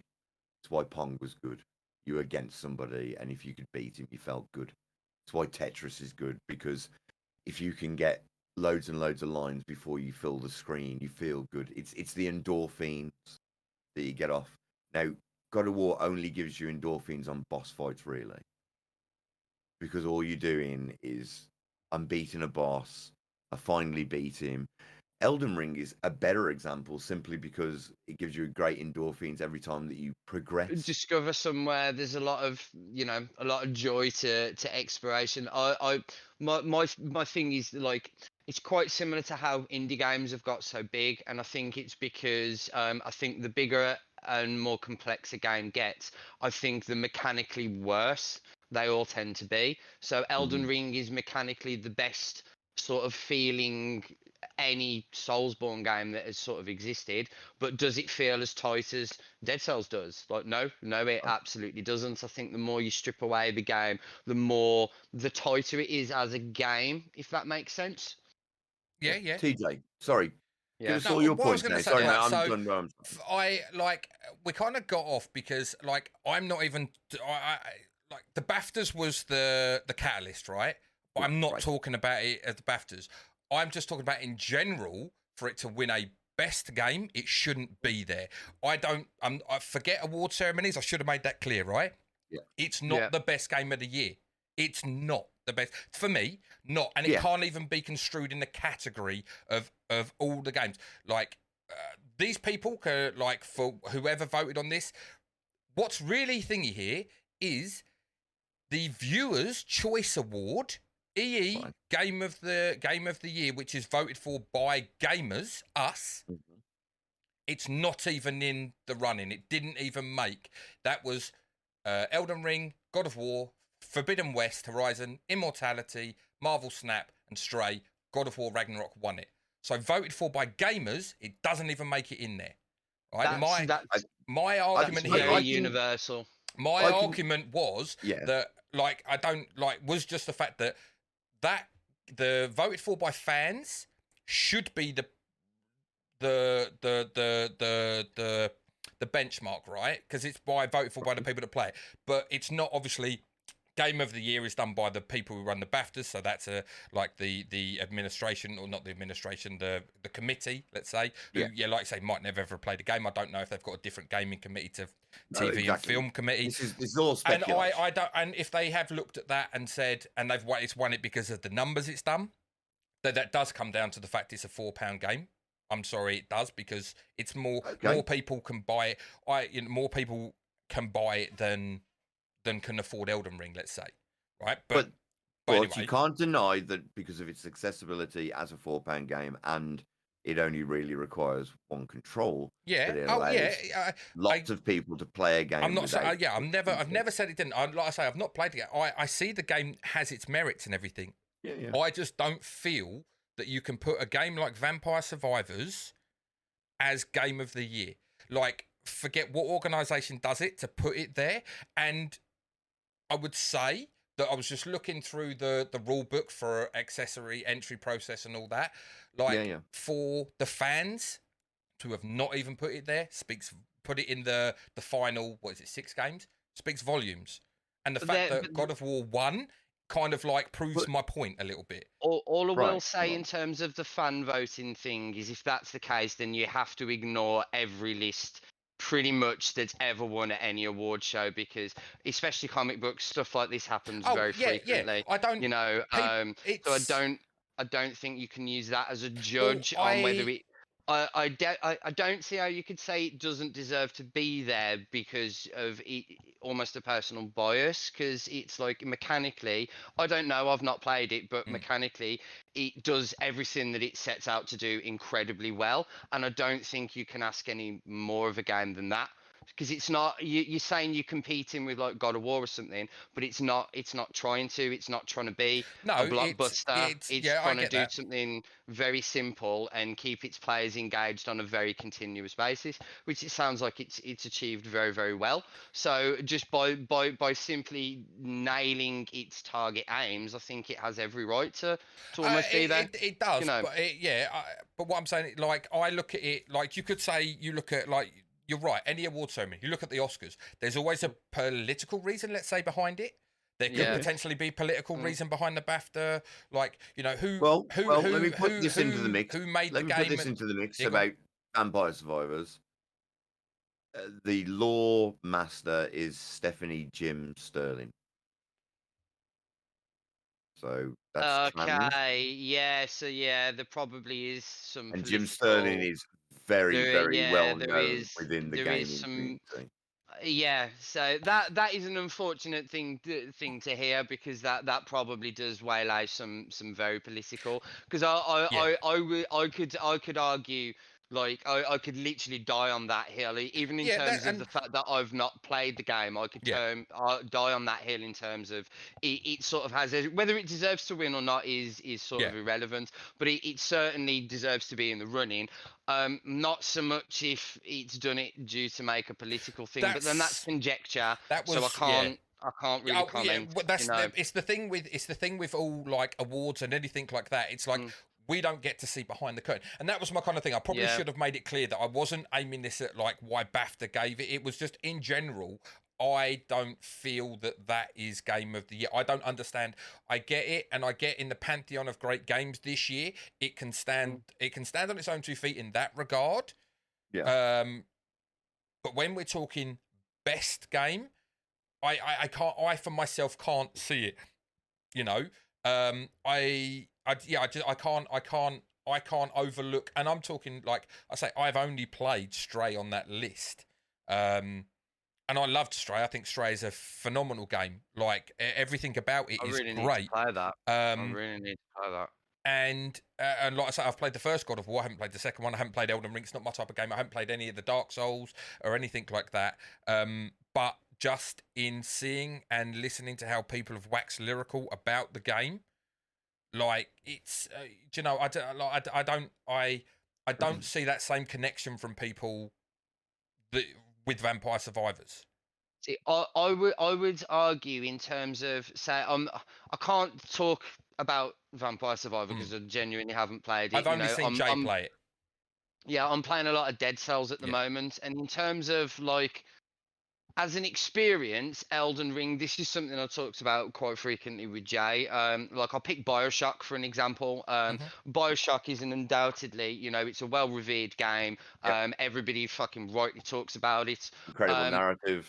Yeah, but I actually think as a game, I actually think it's shit because the actual game mechanic part of it, so the forget the story and the setting, which is all absolutely incredible. The act of me playing BioShock isn't very enjoyable. It's not a well-controlled game. The shooting's crap.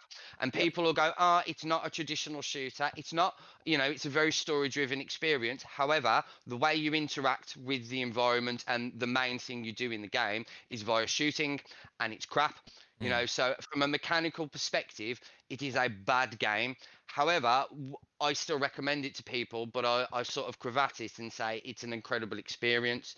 Like I think you can have games that are absolutely flawless games, but as games maybe aren't the best. So if we're going to talk about like The Last of Us, this is probably really going to ruffle some feathers here.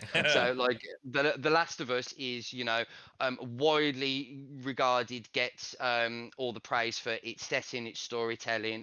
But in terms of like the gameplay, the actual gameplay, it doesn't do anything particularly special or that hasn't been done by other games, and in some cases hasn't been done quite better by other games, you know.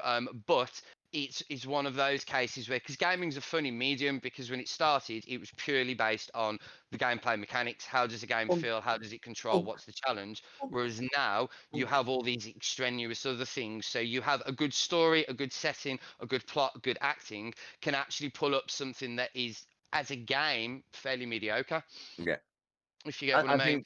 So I'd argue Elden Ring's a better experience than, say, Dead Cells, but I'd say Dead Cells is a mechanically better game because it's tighter and it does everything without any issue. Don't forget that, like, during the BAFTAs as well, God of War also won sort of 5 other awards. Performer in a leading role, it won for Christopher Judge. What else did it bring? Music. Best game design went to Vampire Survivors, though. Which again, like, I can't argue. Game design. I can't argue that to a certain degree. Like, if you're going to look at something at its basest point, its game design is addictive. It's colourful. Well, it's technically flawless, but I don't think that one does feel a little egregious because. But like, both best game and that egregious, because like gets in on the technicality of like it is a game, it is flawless. I can't argue again. I guess it does everything it's designed to do. So again, I guess can't really fuck with it. I think it comes down to, once, like everything, it's a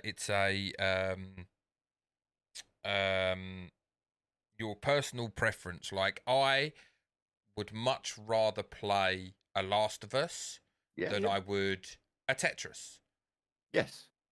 You know, but I'd like a good narrative, but I am if all I'm about bored the for story. 5 minutes, I mean, I can bring Tetris up. My favorite, so I sit. Sorry for graphicness. I sit on the toilet. I play Candy Crush. Yeah. Rudimentary. You could say it's a perfect game. Yep. Exactly. Yeah. You're right. It's a perfect game.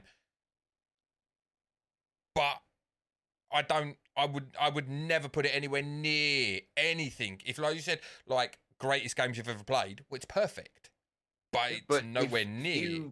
My point being is that that's what I'm just. No, what I'm saying is because it's because of my preference. Oh, right, Jay, that's disturbing. Because of my preference, like my preference will always be like my favorite. The games I enjoy playing so much are like The Quarry, Until Dawn. You know, completely story-based narrative games. You know, but that also makes you biased. Metal Gear Solid. Oh yeah, 100%. But we're all biased in a certain, of course. degree. But then I will completely counter that with the fact that you play DVD on stream constantly.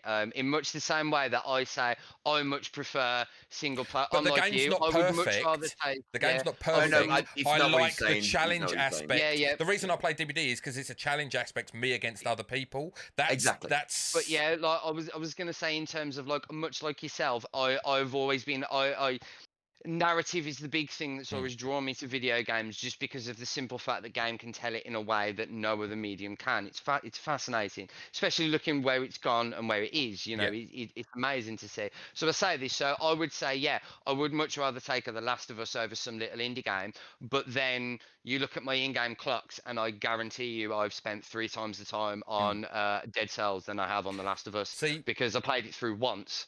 And then I got that has impacted me more. And I will, if you talk about gaming and stuff like that, yeah, that is a game that touched my mind, touched my soul, you know, touched me very deeply as a human being. But in terms of just simply purely and better be, you know. Sorry. Are you talking about You're talking about Dead Cells or Last? Yeah, sorry, yeah, I got Cool, like The Last of Us. Yeah, you know, it touched my soul. Oh right, yeah, that's what. Sorry, I got confused. Which one you were? Yeah, cool. And in 10 years' time, that'll be the game I'm telling you. But right now, I have played 3 times more Dead Cells than I have The Last of Us, and I will continue playing Dead Cells, whereas I probably won't play The Last of Us again.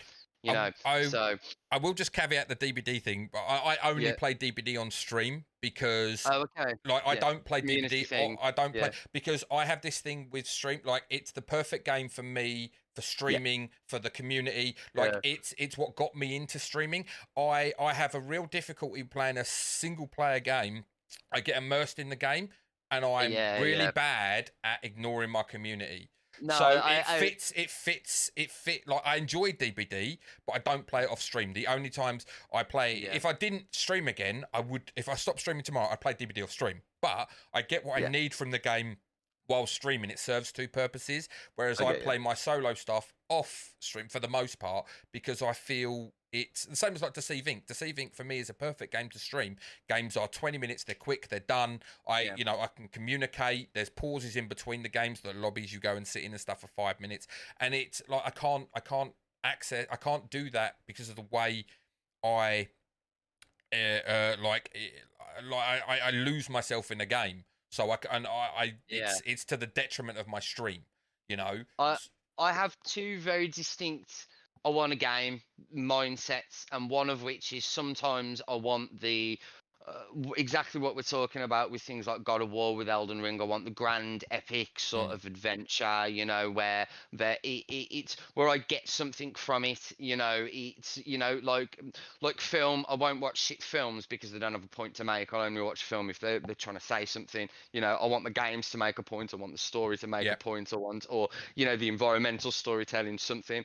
But then I have my other half where I just want my Dead Cells, I want my Vampire Survivor. I just want something for the dopamine rush. I just want something that I don't want to have to deal with that bullshit. I just want something that's a control stick and maybe 3 buttons, and it's how far can you go?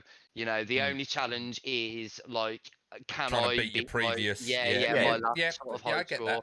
There's something in games that it's distilled from the start, from Space Invaders, from Pong.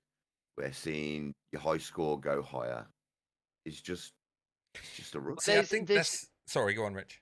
I was just going to say there's something to do. I think the difference is like one's like you're being told something, and the other's almost like self-betterment. Yeah. Do you know what I mean? Like continuous improvement. Like which is what a game. I'll conquer it. Sort of you know, is. it's like problem sort of. You know, it just reminds me of my old days. You know, as I say, I like sat there with my shit joystick with 1 button, just like before you had sort of all this stuff. Because I do think sometimes we do get a bit carried away, and you know, we do judge games too much. Well, you know, the game itself was fucking like Bayonetta is like one of my favorite examples ever, and a common criticism is like, well, the story's abject garbage. Yeah, I'll agree with you there. Doesn't matter, it's still a 10 out of 10 game because it doesn't fucking matter. You know what I mean? The part where I'm actually fucking playing it is then fucking sensational, you know. So yeah, all right, the 30 seconds that I can skip of a cutscene with a load of waffle that I don't care about, I don't care because the actual part of it where I'm playing it is so damn good. So I think sometimes things like a good story, good production values, good music can elevate a poor game, or not even a poor game, but a mechanically like Star Wars. Star Wars is the perfect example. You know the last Star Wars game. He didn't Is play that it, but Fallen Jedi Sav- Fallen Order. Yeah, Fallen I Order. have Yeah. it and I want to play it. So everyone goes apeshit about it. Now, to me personally, like Careful, Rich, objectively, you tread on my dreams, Richard. yeah, very objectively, it's a very average game. It's like it does a load of stuff that does other games do way fucking better, you know. But everyone raved about it because it was the first non-shit single-player Star Wars game in a very fucking long time. So I think you have this license that elevated a sort of, you know, it's not a bad game by any stretch, but if you skin that game in any other fucking skin, you just make it another sci-fi It's universe got- that isn't Star Wars, and it's a 6 out of 10 game. It's got that you know. fandom behind it, hasn't it? That we were talking Yeah, about yeah, earlier. whereas- That want because it to it's be good, non- so they'll overlook certain aspects of Yeah, mediocrity. Yeah, exactly that. So yeah, gaming's such a fascinating medium because amazing story and stuff can pull up a mediocre game. But then also I feel that like rock solid, amazing gameplay mechanics can like Elevate a non-story. compensate for a shit. Because look at Mario. You know, Mario games have like no story or pretty much anything, but yet they're one of the biggest selling games ever because just the actual aspect, because I think we do sometimes get lost in the aspect of playing the game. You know, sometimes we get too distracted by all the other extraneous fluff, and it's just does your game. It's why COD sells more than Battlefield, because COD feels nicer to play than Battlefield. Yeah. Just end of Battlefield's the story. better game, but Yeah. ultimately COD's the better Feels game. nicer. See, I'm very much like what you were saying there about like beating your top score and everything. It's never like going back to like Candy Crush. It's there as a means to entertain me if I've got no signal on my phone to look at Google, right? But like Tetris doesn't interest me. Tetris, like like the world's greatest game in the world, doesn't interest me. Basically. I find it like tiresome after a short. I would find like I would pick up Vampire Survivors, play it for 20 minutes, then maybe a few days later, like it wouldn't ever engage me enough to like. I'm not one of these people that look at my high score and like I've got to emulate and beat that. Like, I'm not an achievement hunter in games. If I've completed the game, I don't go right now. I need to do like the Batman games, right? All the Joker, the Joker, the Riddler stuff. The Riddler stuff. Sorry, that was it. Riddler. I couldn't care less about going and finding like the little Riddler statues around like the map and everything. I couldn't care less. I'm not looking to get 100%. I think I may have 100% in maybe 2 games in the whole entirety of games that I've ever played. I'm not an achievement hunter. I'm not an achievement hunter either, TJ. So only if it's something I'm interested in. Yeah, so the Riddler things I did because I wanted to know. Yeah, I got what I needed to from the game, from the main story, and that's mostly how I play. I play games for the main story, depending on what type of side missions are involved in the game. If they're just side missions that actually enhance the story, cool, I'll do them. If they're just there for filler, I can't be asked to play them. You know, that's fair. I mean, I'm about the story is what captivates me in gaming. Like, you know, just to quickly encapsulate everything we're saying, like, guys, play your game how you want to play. Yeah, 100%. Right. It's the beauty of the industry is there's something for everybody. Exactly. Yeah. So, like, you should never. I don't think anyone, and I'm not just talking to you two. I'm talking to everybody. Like, you should never feel bad about how you play your game. Just like or what you play. Like again, like we talked about cheating. Remember, we talked about cheating the other weeks. Now, if you can't play a game and you're terrible, and you have to play cheats, and that's what gives you the joy, then I'm not against cheating. Crack on. Just don't come into my game and be a prick about it. Yeah, that was the thing in solo player games. Like, do what you want. It's your experience. You've paid the money. You thingy, but just don't mess.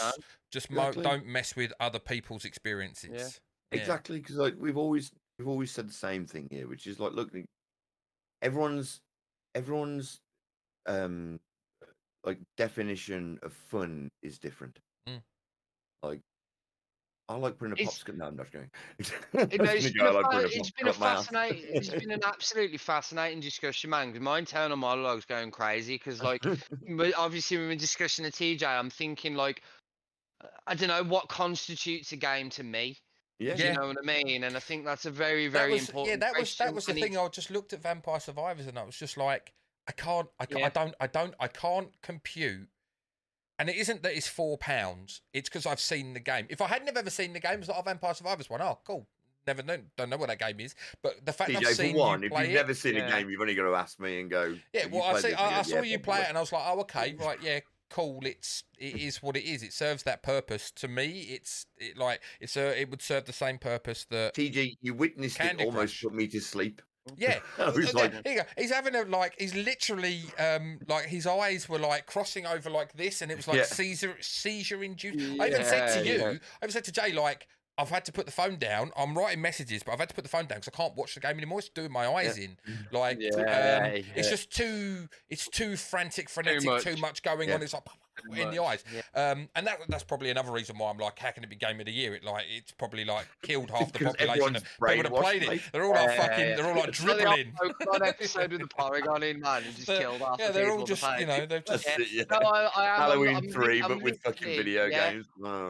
I am going through like honestly like my sort of my preferences in games and stuff like that, and sort of seeing the common things. And it's I am very much like almost a score attack kind of person. Like as much as a wax lyrical about narrative and rare this that. You look at the sort of things I play. You know, things like Devil May Cry, things like Bayonetta and stuff like that. Even I'm Snake very to a certain degree, dude. Like you're yeah. all about like, oh, I need to be able to kill quick. Yeah, I'm very much into the sort of high skill gap and sort of self Yeah. betterment. So yeah, Whereas it's mine is kind of story. yeah. But again, that's the sort of fascinating. It's the thing. It's one of the things I always say about I love anime as a whole Yeah. is because there's just so much of it. There is something for fucking everybody. It's like we don't agree on, you know, like you play games that I hate, I play games that you fucking hate, you know, and vice versa with Jay. But it doesn't fucking matter, does it? Because it's No, like, it's that doesn't personal impact preference. my enjoyment of my game. Exactly. You know? No, exactly. I mean, it's interesting, isn't it? Because like we were talking earlier about like films and stuff, and like I have a much more wider scope of being able to tolerate and enjoy like films, that medium, even if like to what people would like. I didn't enjoy Blood and Honey. That's just fucking dog shit. But I can, like I said, I can compartmentalize the film from what, like, you know, from like I can just take it as what it is. Like I like cheesy shit, so I can think. But where a game is concerned, it's like no, it has to hit certain points. So you know, and I say like story-based games. Yes, I do play. Like I like the competitive side of say like a FIFA or a COD, like Apex. I enjoy playing Apex, but it's more of a competitive thing. It's never to like I don't care necessarily about my kills and stuff. I'd like to kill people in Apex. Like I can't, cause I'm fucking shit. I can't aim for fucking shit. We all like to kill people. That's but it's more like I like, and the other thing about like Apex is it's like I can't play DBD Survivor as solo queue because I can't do it. It bores me to tears. I hate it. I have to have other people that I can riff off on, and I'm chatting with people on Discord while doing it. Killer's completely different. Killer, you get in a different mindset because I'm like it's me against them. I like that aspect of those games, and like in a FIFA when you're trying to get one up on someone else, I like that kind of aspect of those games. And story-based games, the achievement hunting, the high score, the breaking the skill barriers and everything. I'm like, it's a means to an end in a game if it's needed, but it's like, you know, I don't like. I'm not a massive fan of skill trees in certain games, like Icarus has got a major, it's an open world like survival game. It's a massive skill tree in it. And I'm like, I can't be asked to play this game for 100 hours before I can even unlock to up here. You know, like those kind of games kind of annoy me a little bit. It's why Sons of the Forest, I love Sons of the Forest, because you've pretty much got everything at your disposal. Like the gameplay mechanic is there from day one. You can do everything. You just need the tools to do everything. But there's not like, I need to get up to a certain level to be able to cut down a certain tree. I could technically probably go and win the game with a fucking spear. Yeah, I see what I do you know what I mean? Saying. I don't need. I love stuff like that, but conversely in different sorts of games. With so, your like Monster Hunter, you know, how you were explaining it to me the other day about like building up and building up and building up, so you've got this uber ream kind of character. yeah, I'm like, okay, cool. It sounds thingy, but I would get when you said like you might have to kill the same monster 10 times to get what you need. I'm like, oh yeah, I can't do it. I can't invest the time in doing And he that. dared judge me for using infinite ammo in fucking Resident Evil. I was joking. Yeah. You've completed the game, so it makes no difference, right? I am like probably one of the most fucking stubborn gamers you'll ever meet. Like, there's no the words too difficult like aren't in my jail. Tell you, man. It's not like, necessarily difficult. It's more like the repetitiveness. Rich loves it though. Rich will play a level until he gets double, triple S. On which is Devil May cool. Cry. I can't do it. I don't do it. Rich knows me. but like that no sort time. of that sort of like, you know, so Jay, like I tend to play like a small amount of games a lot. Yeah. Do you know, as opposed to, I think a vast majority of people these days play like a vast large quantity of games, don't they? Whereas like me and TJ just buy games and then I've got a load of games I never played. It's ridiculous. I've kind of peaked my games, and it's just like I'm just gonna get as good as humanly possible at these, if you will. You know, like, dude, like that's sort of the like that's the crux of this conversation. We're gonna have to come to a close soon. It's daylight. Yeah. Man, I work nights, man. This is no thing for me anymore. But someone's got to be up tomorrow to do things in the action. Yeah, so have I. I ain't got to be up. The wife and daughter are out tomorrow morning, so happy days. Nice. So, the point I think we're trying to encompass is that like no one like you don't all have the same thing, and it's what's crazy about bringing it back to remakes is that like we can love a remaster. We can love a remaster. You can love a remake. You can love a retelling. Like no one should tell you what's right or wrong. But our point, or at least my point, about remakes is that I prefer a retelling because I already have the game. That game already exists within a world, and I enjoyed it. And I'd rather have it told differently, and I don't know, repackaged and resold to me, I suppose. I Carry on. very much agree with you that people should enjoy everything that the way they want to enjoy it. However, if you are a lot of the people that just buy shameless remasters, you are part of the fucking problem. Stop it. Don't do it. It's fair. Yeah. I will try to stop, Rich. I will try. I just want to point out as well.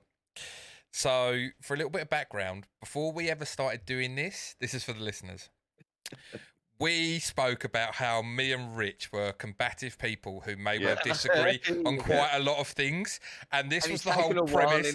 It's exactly what I'm getting. Like, we were kind of like, oh, this is, and we would jibe back and forward in Jay's Twitch channel about like, oh, I'm fucking coming for you. Like, it's actually taken 8 episodes, Exactly. but it was a doozy. Yeah, it was a doozy.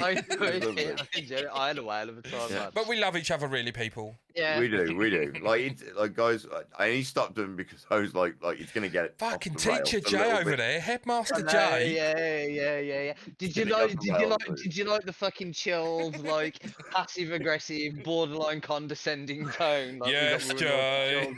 I can control everybody. A secret weapon. I'm just sitting there and I'm like, it's working because now me and TJ are both just mad at Jay instead of mad at each other.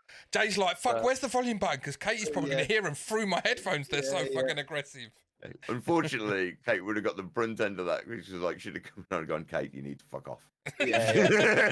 However, we are in the microphone to Kate and said, sort these 2 pricks out, will you, Katie? Jesus. I wouldn't do that to you. I wouldn't do that to you. Yeah, we're all fairly heated and impassioned people, but then on the flip side, we're all adult enough to realise we're having a conversation about some shit that doesn't fucking matter. So it's like, we're like, subscribe. But don't like, subscribe, but we'll do this every week. Whether they killed each other. Yeah, every week, man. You really want to stick we'll do a topic on DBD, and me and like Jay will just let the pair of us go. At the moment, at this moment in time, I'm agreeing with you, Rich. I'm agreeing. I had to take a step aside. They're doing a mid-chapter update on Wednesday. I took one look at Twitter and was like, I ain't going anywhere near that fucking game. It released on Wednesday. I ain't going anywhere near because I know people are going to be on the PTB, then come off of the PTB, go onto the lives, and it's just going to be a shit show. So I played something completely different on Wednesday. I stayed well fucking clear. It's in a bad way at the moment. Oh man. Yeah. So Apex ain't great at the minute, is it? No. Do you know what's amazing is I foreshadowed this, and I said that DBD, like at the last release, we had a chat on one of the streams about like your update and my update, and you guys were like, you were waxing lyrical, going, "This is really good. They've listened to us. They've given us this." A couple of weeks down the line, I said like, and you're saying it's shit. I said DBD was shit back then. I'm still saying it's shit now. Yeah, it just hasn't changed. No. Apex lured us in with fucking 3 wins on the first night. Which is right. Like, Apex went like, I get these cunts back. and it did, man. All the new characters, like the buffs, the characters felt great. Like those games, the audio felt fucking awesome. And then the matchmaking was really good. And we were like, yeah, we're in. And then the next day, it was like the game had rolled back before the season update had come. And it was just like Sweatfest all over again. Honestly, I forget. The problem is, Apex is a good game. But there's other players in that game, and then they ruin it for me. So I always go on. I was just going to say, one thing I have to give credit where credit's due. Apex is the only, or I don't even know, it was in your Discord on your Apex chat, Jay. The only thing that's got me for April Fool's Day was Netflix, and Netflix are making an Apex Origins series. And I was like, really? Yeah. Clicked on the fucking YouTube link, and it's like, fuck you. Like, it was like, you pricks. That's the only thing that got me for April Fool's Day. Check it out, Jay, in the Discord. I will check it out. I've been busy in Liverpool all day, boys. Suck a dick. Yeah, I always fucking forget, man. Like, every time I put it on, I always forget that there's no chill in Apex, man. It's like, you better, like, from the second the game starts, sweat your ass off or you're dead. Yeah. And in most cases, sweat your ass off and you're still dead. You're still dead, Yeah. Like I gotta say that like Apex is one of them games that can give me complete elation of having the greatest game ever to like. I just want this game to just be destroyed and never shown to anyone ever again. I hate this game so much. I would actually let somebody into my house to take my PlayStation from me just so I could never see it again. The way I could eradicate this from history. Yeah. I would do it. Weirdly enough, right, they did a scientific study on all of the competitive, major competitive shooters, and out of every single one, Apex was the one that raised its players' heart rates the most out of every other shooter. CS:GO, Warzone, Fortnite, everyone, both at a competitive and casual level. Is that because it's more frantic of a game in general, like? Or it's because it's the most prevalent with third party, so you're always on edge. Yeah, that's what I mean. It's like the nature of it. It plays out like that. Yeah. And it's just so fast. Like there's such a high, like in terms of the exception of Fortnite and building, none of the other shooters come even remotely close in terms of skill ceiling. Because like the skill ceiling in terms of Apex, just regardless of abilities and gunplay, just simply moving around the environment is like up here. You know, I've been playing the game for 3.5 fucking years, like pretty hardcore, and there's like what's classed as like basic high level sort of movement techniques that I couldn't even begin to get my head around. You know what I mean? It's just like, it's fucking insane. Like just simply, if you watch someone who's actually great at Apex, you'll see them just like, if you watch us, you'll know me and Rich. I was just like, don't say great and then you in the same bracket. No, I'm not that mad. I'll link you a couple of guys on TikTok because I save loads of Apex stuff. I'll link you, and you're just watching it and you're just like, I don't even know what you're doing there. No, I don't know. That's insane. I've seen a Wraith like climb the entirety of Streamer Tower without using the rope, and I'm going, the outside. I don't know how you've achieved this. Like you can't. Where is he? Metal.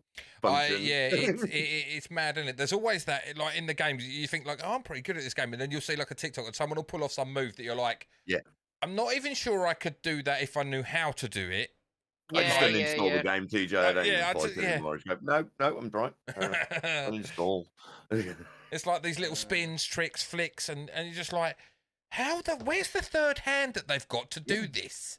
Like, you see, I mean, I remember the first time I saw someone do an octane jump and then move sideways, and I was like, well, hold on, I know how jumping works. That's not how jumping works. You can't jump straight up, then go sideways, then you.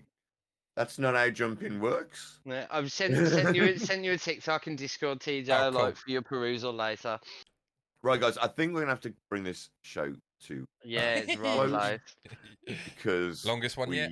Yeah, we killed it. We killed it as much as anything could be killed. We took some very long meandering paths. Yeah, we did. We are close to over half an hour, like longer than any other pod we've done. So Jesus, that's 3 hours something. It's coming up for 3.5 hours.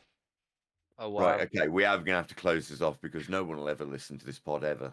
Fusey will. We're wondering. Yeah, Fusey will. He's got time. He's got time. Well, it depends. Right, We'll cut up the spicy bits and we'll put them on YouTube as shorts, and loads of people will come in. Right, guys. So it's been amazing having you spend your time with me, as always, Rich and TJ. It got a bit heated. It'll probably get heated again, guys. So I loved it. Don't worry about that. Right. So Love I've TJ. You too, dude. Oh. Be still my beating heart. Yeah. Oh, that's it. Yeah. Oh, see, they love each other, Fuck guys. this Everyone guy, though. calm down. Yeah, this Fuck guy's this a guy. prick. Yeah, he's got a wanker. Yeah. Right, guys. So remember, like and subscribe. I've been Jay Firefly Zero. I've been with Rich Love Convoy on Instagram. Peace out. and TJ. Proper TJ on all social media and streaming on Twitch as well on a Monday, Wednesday, Friday. We will see you all again next week, kids. See you later, you little ginger moron. In a bit. Peace. Let me break it all down for you. I ain't never giving up, I ain't never giving up. Taking that crown from you. I ain't worried about you, I ain't never. So let me break it all down for you. I ain't never giving up, I ain't never giving up. I'm taking that crown from you. I ain't worried about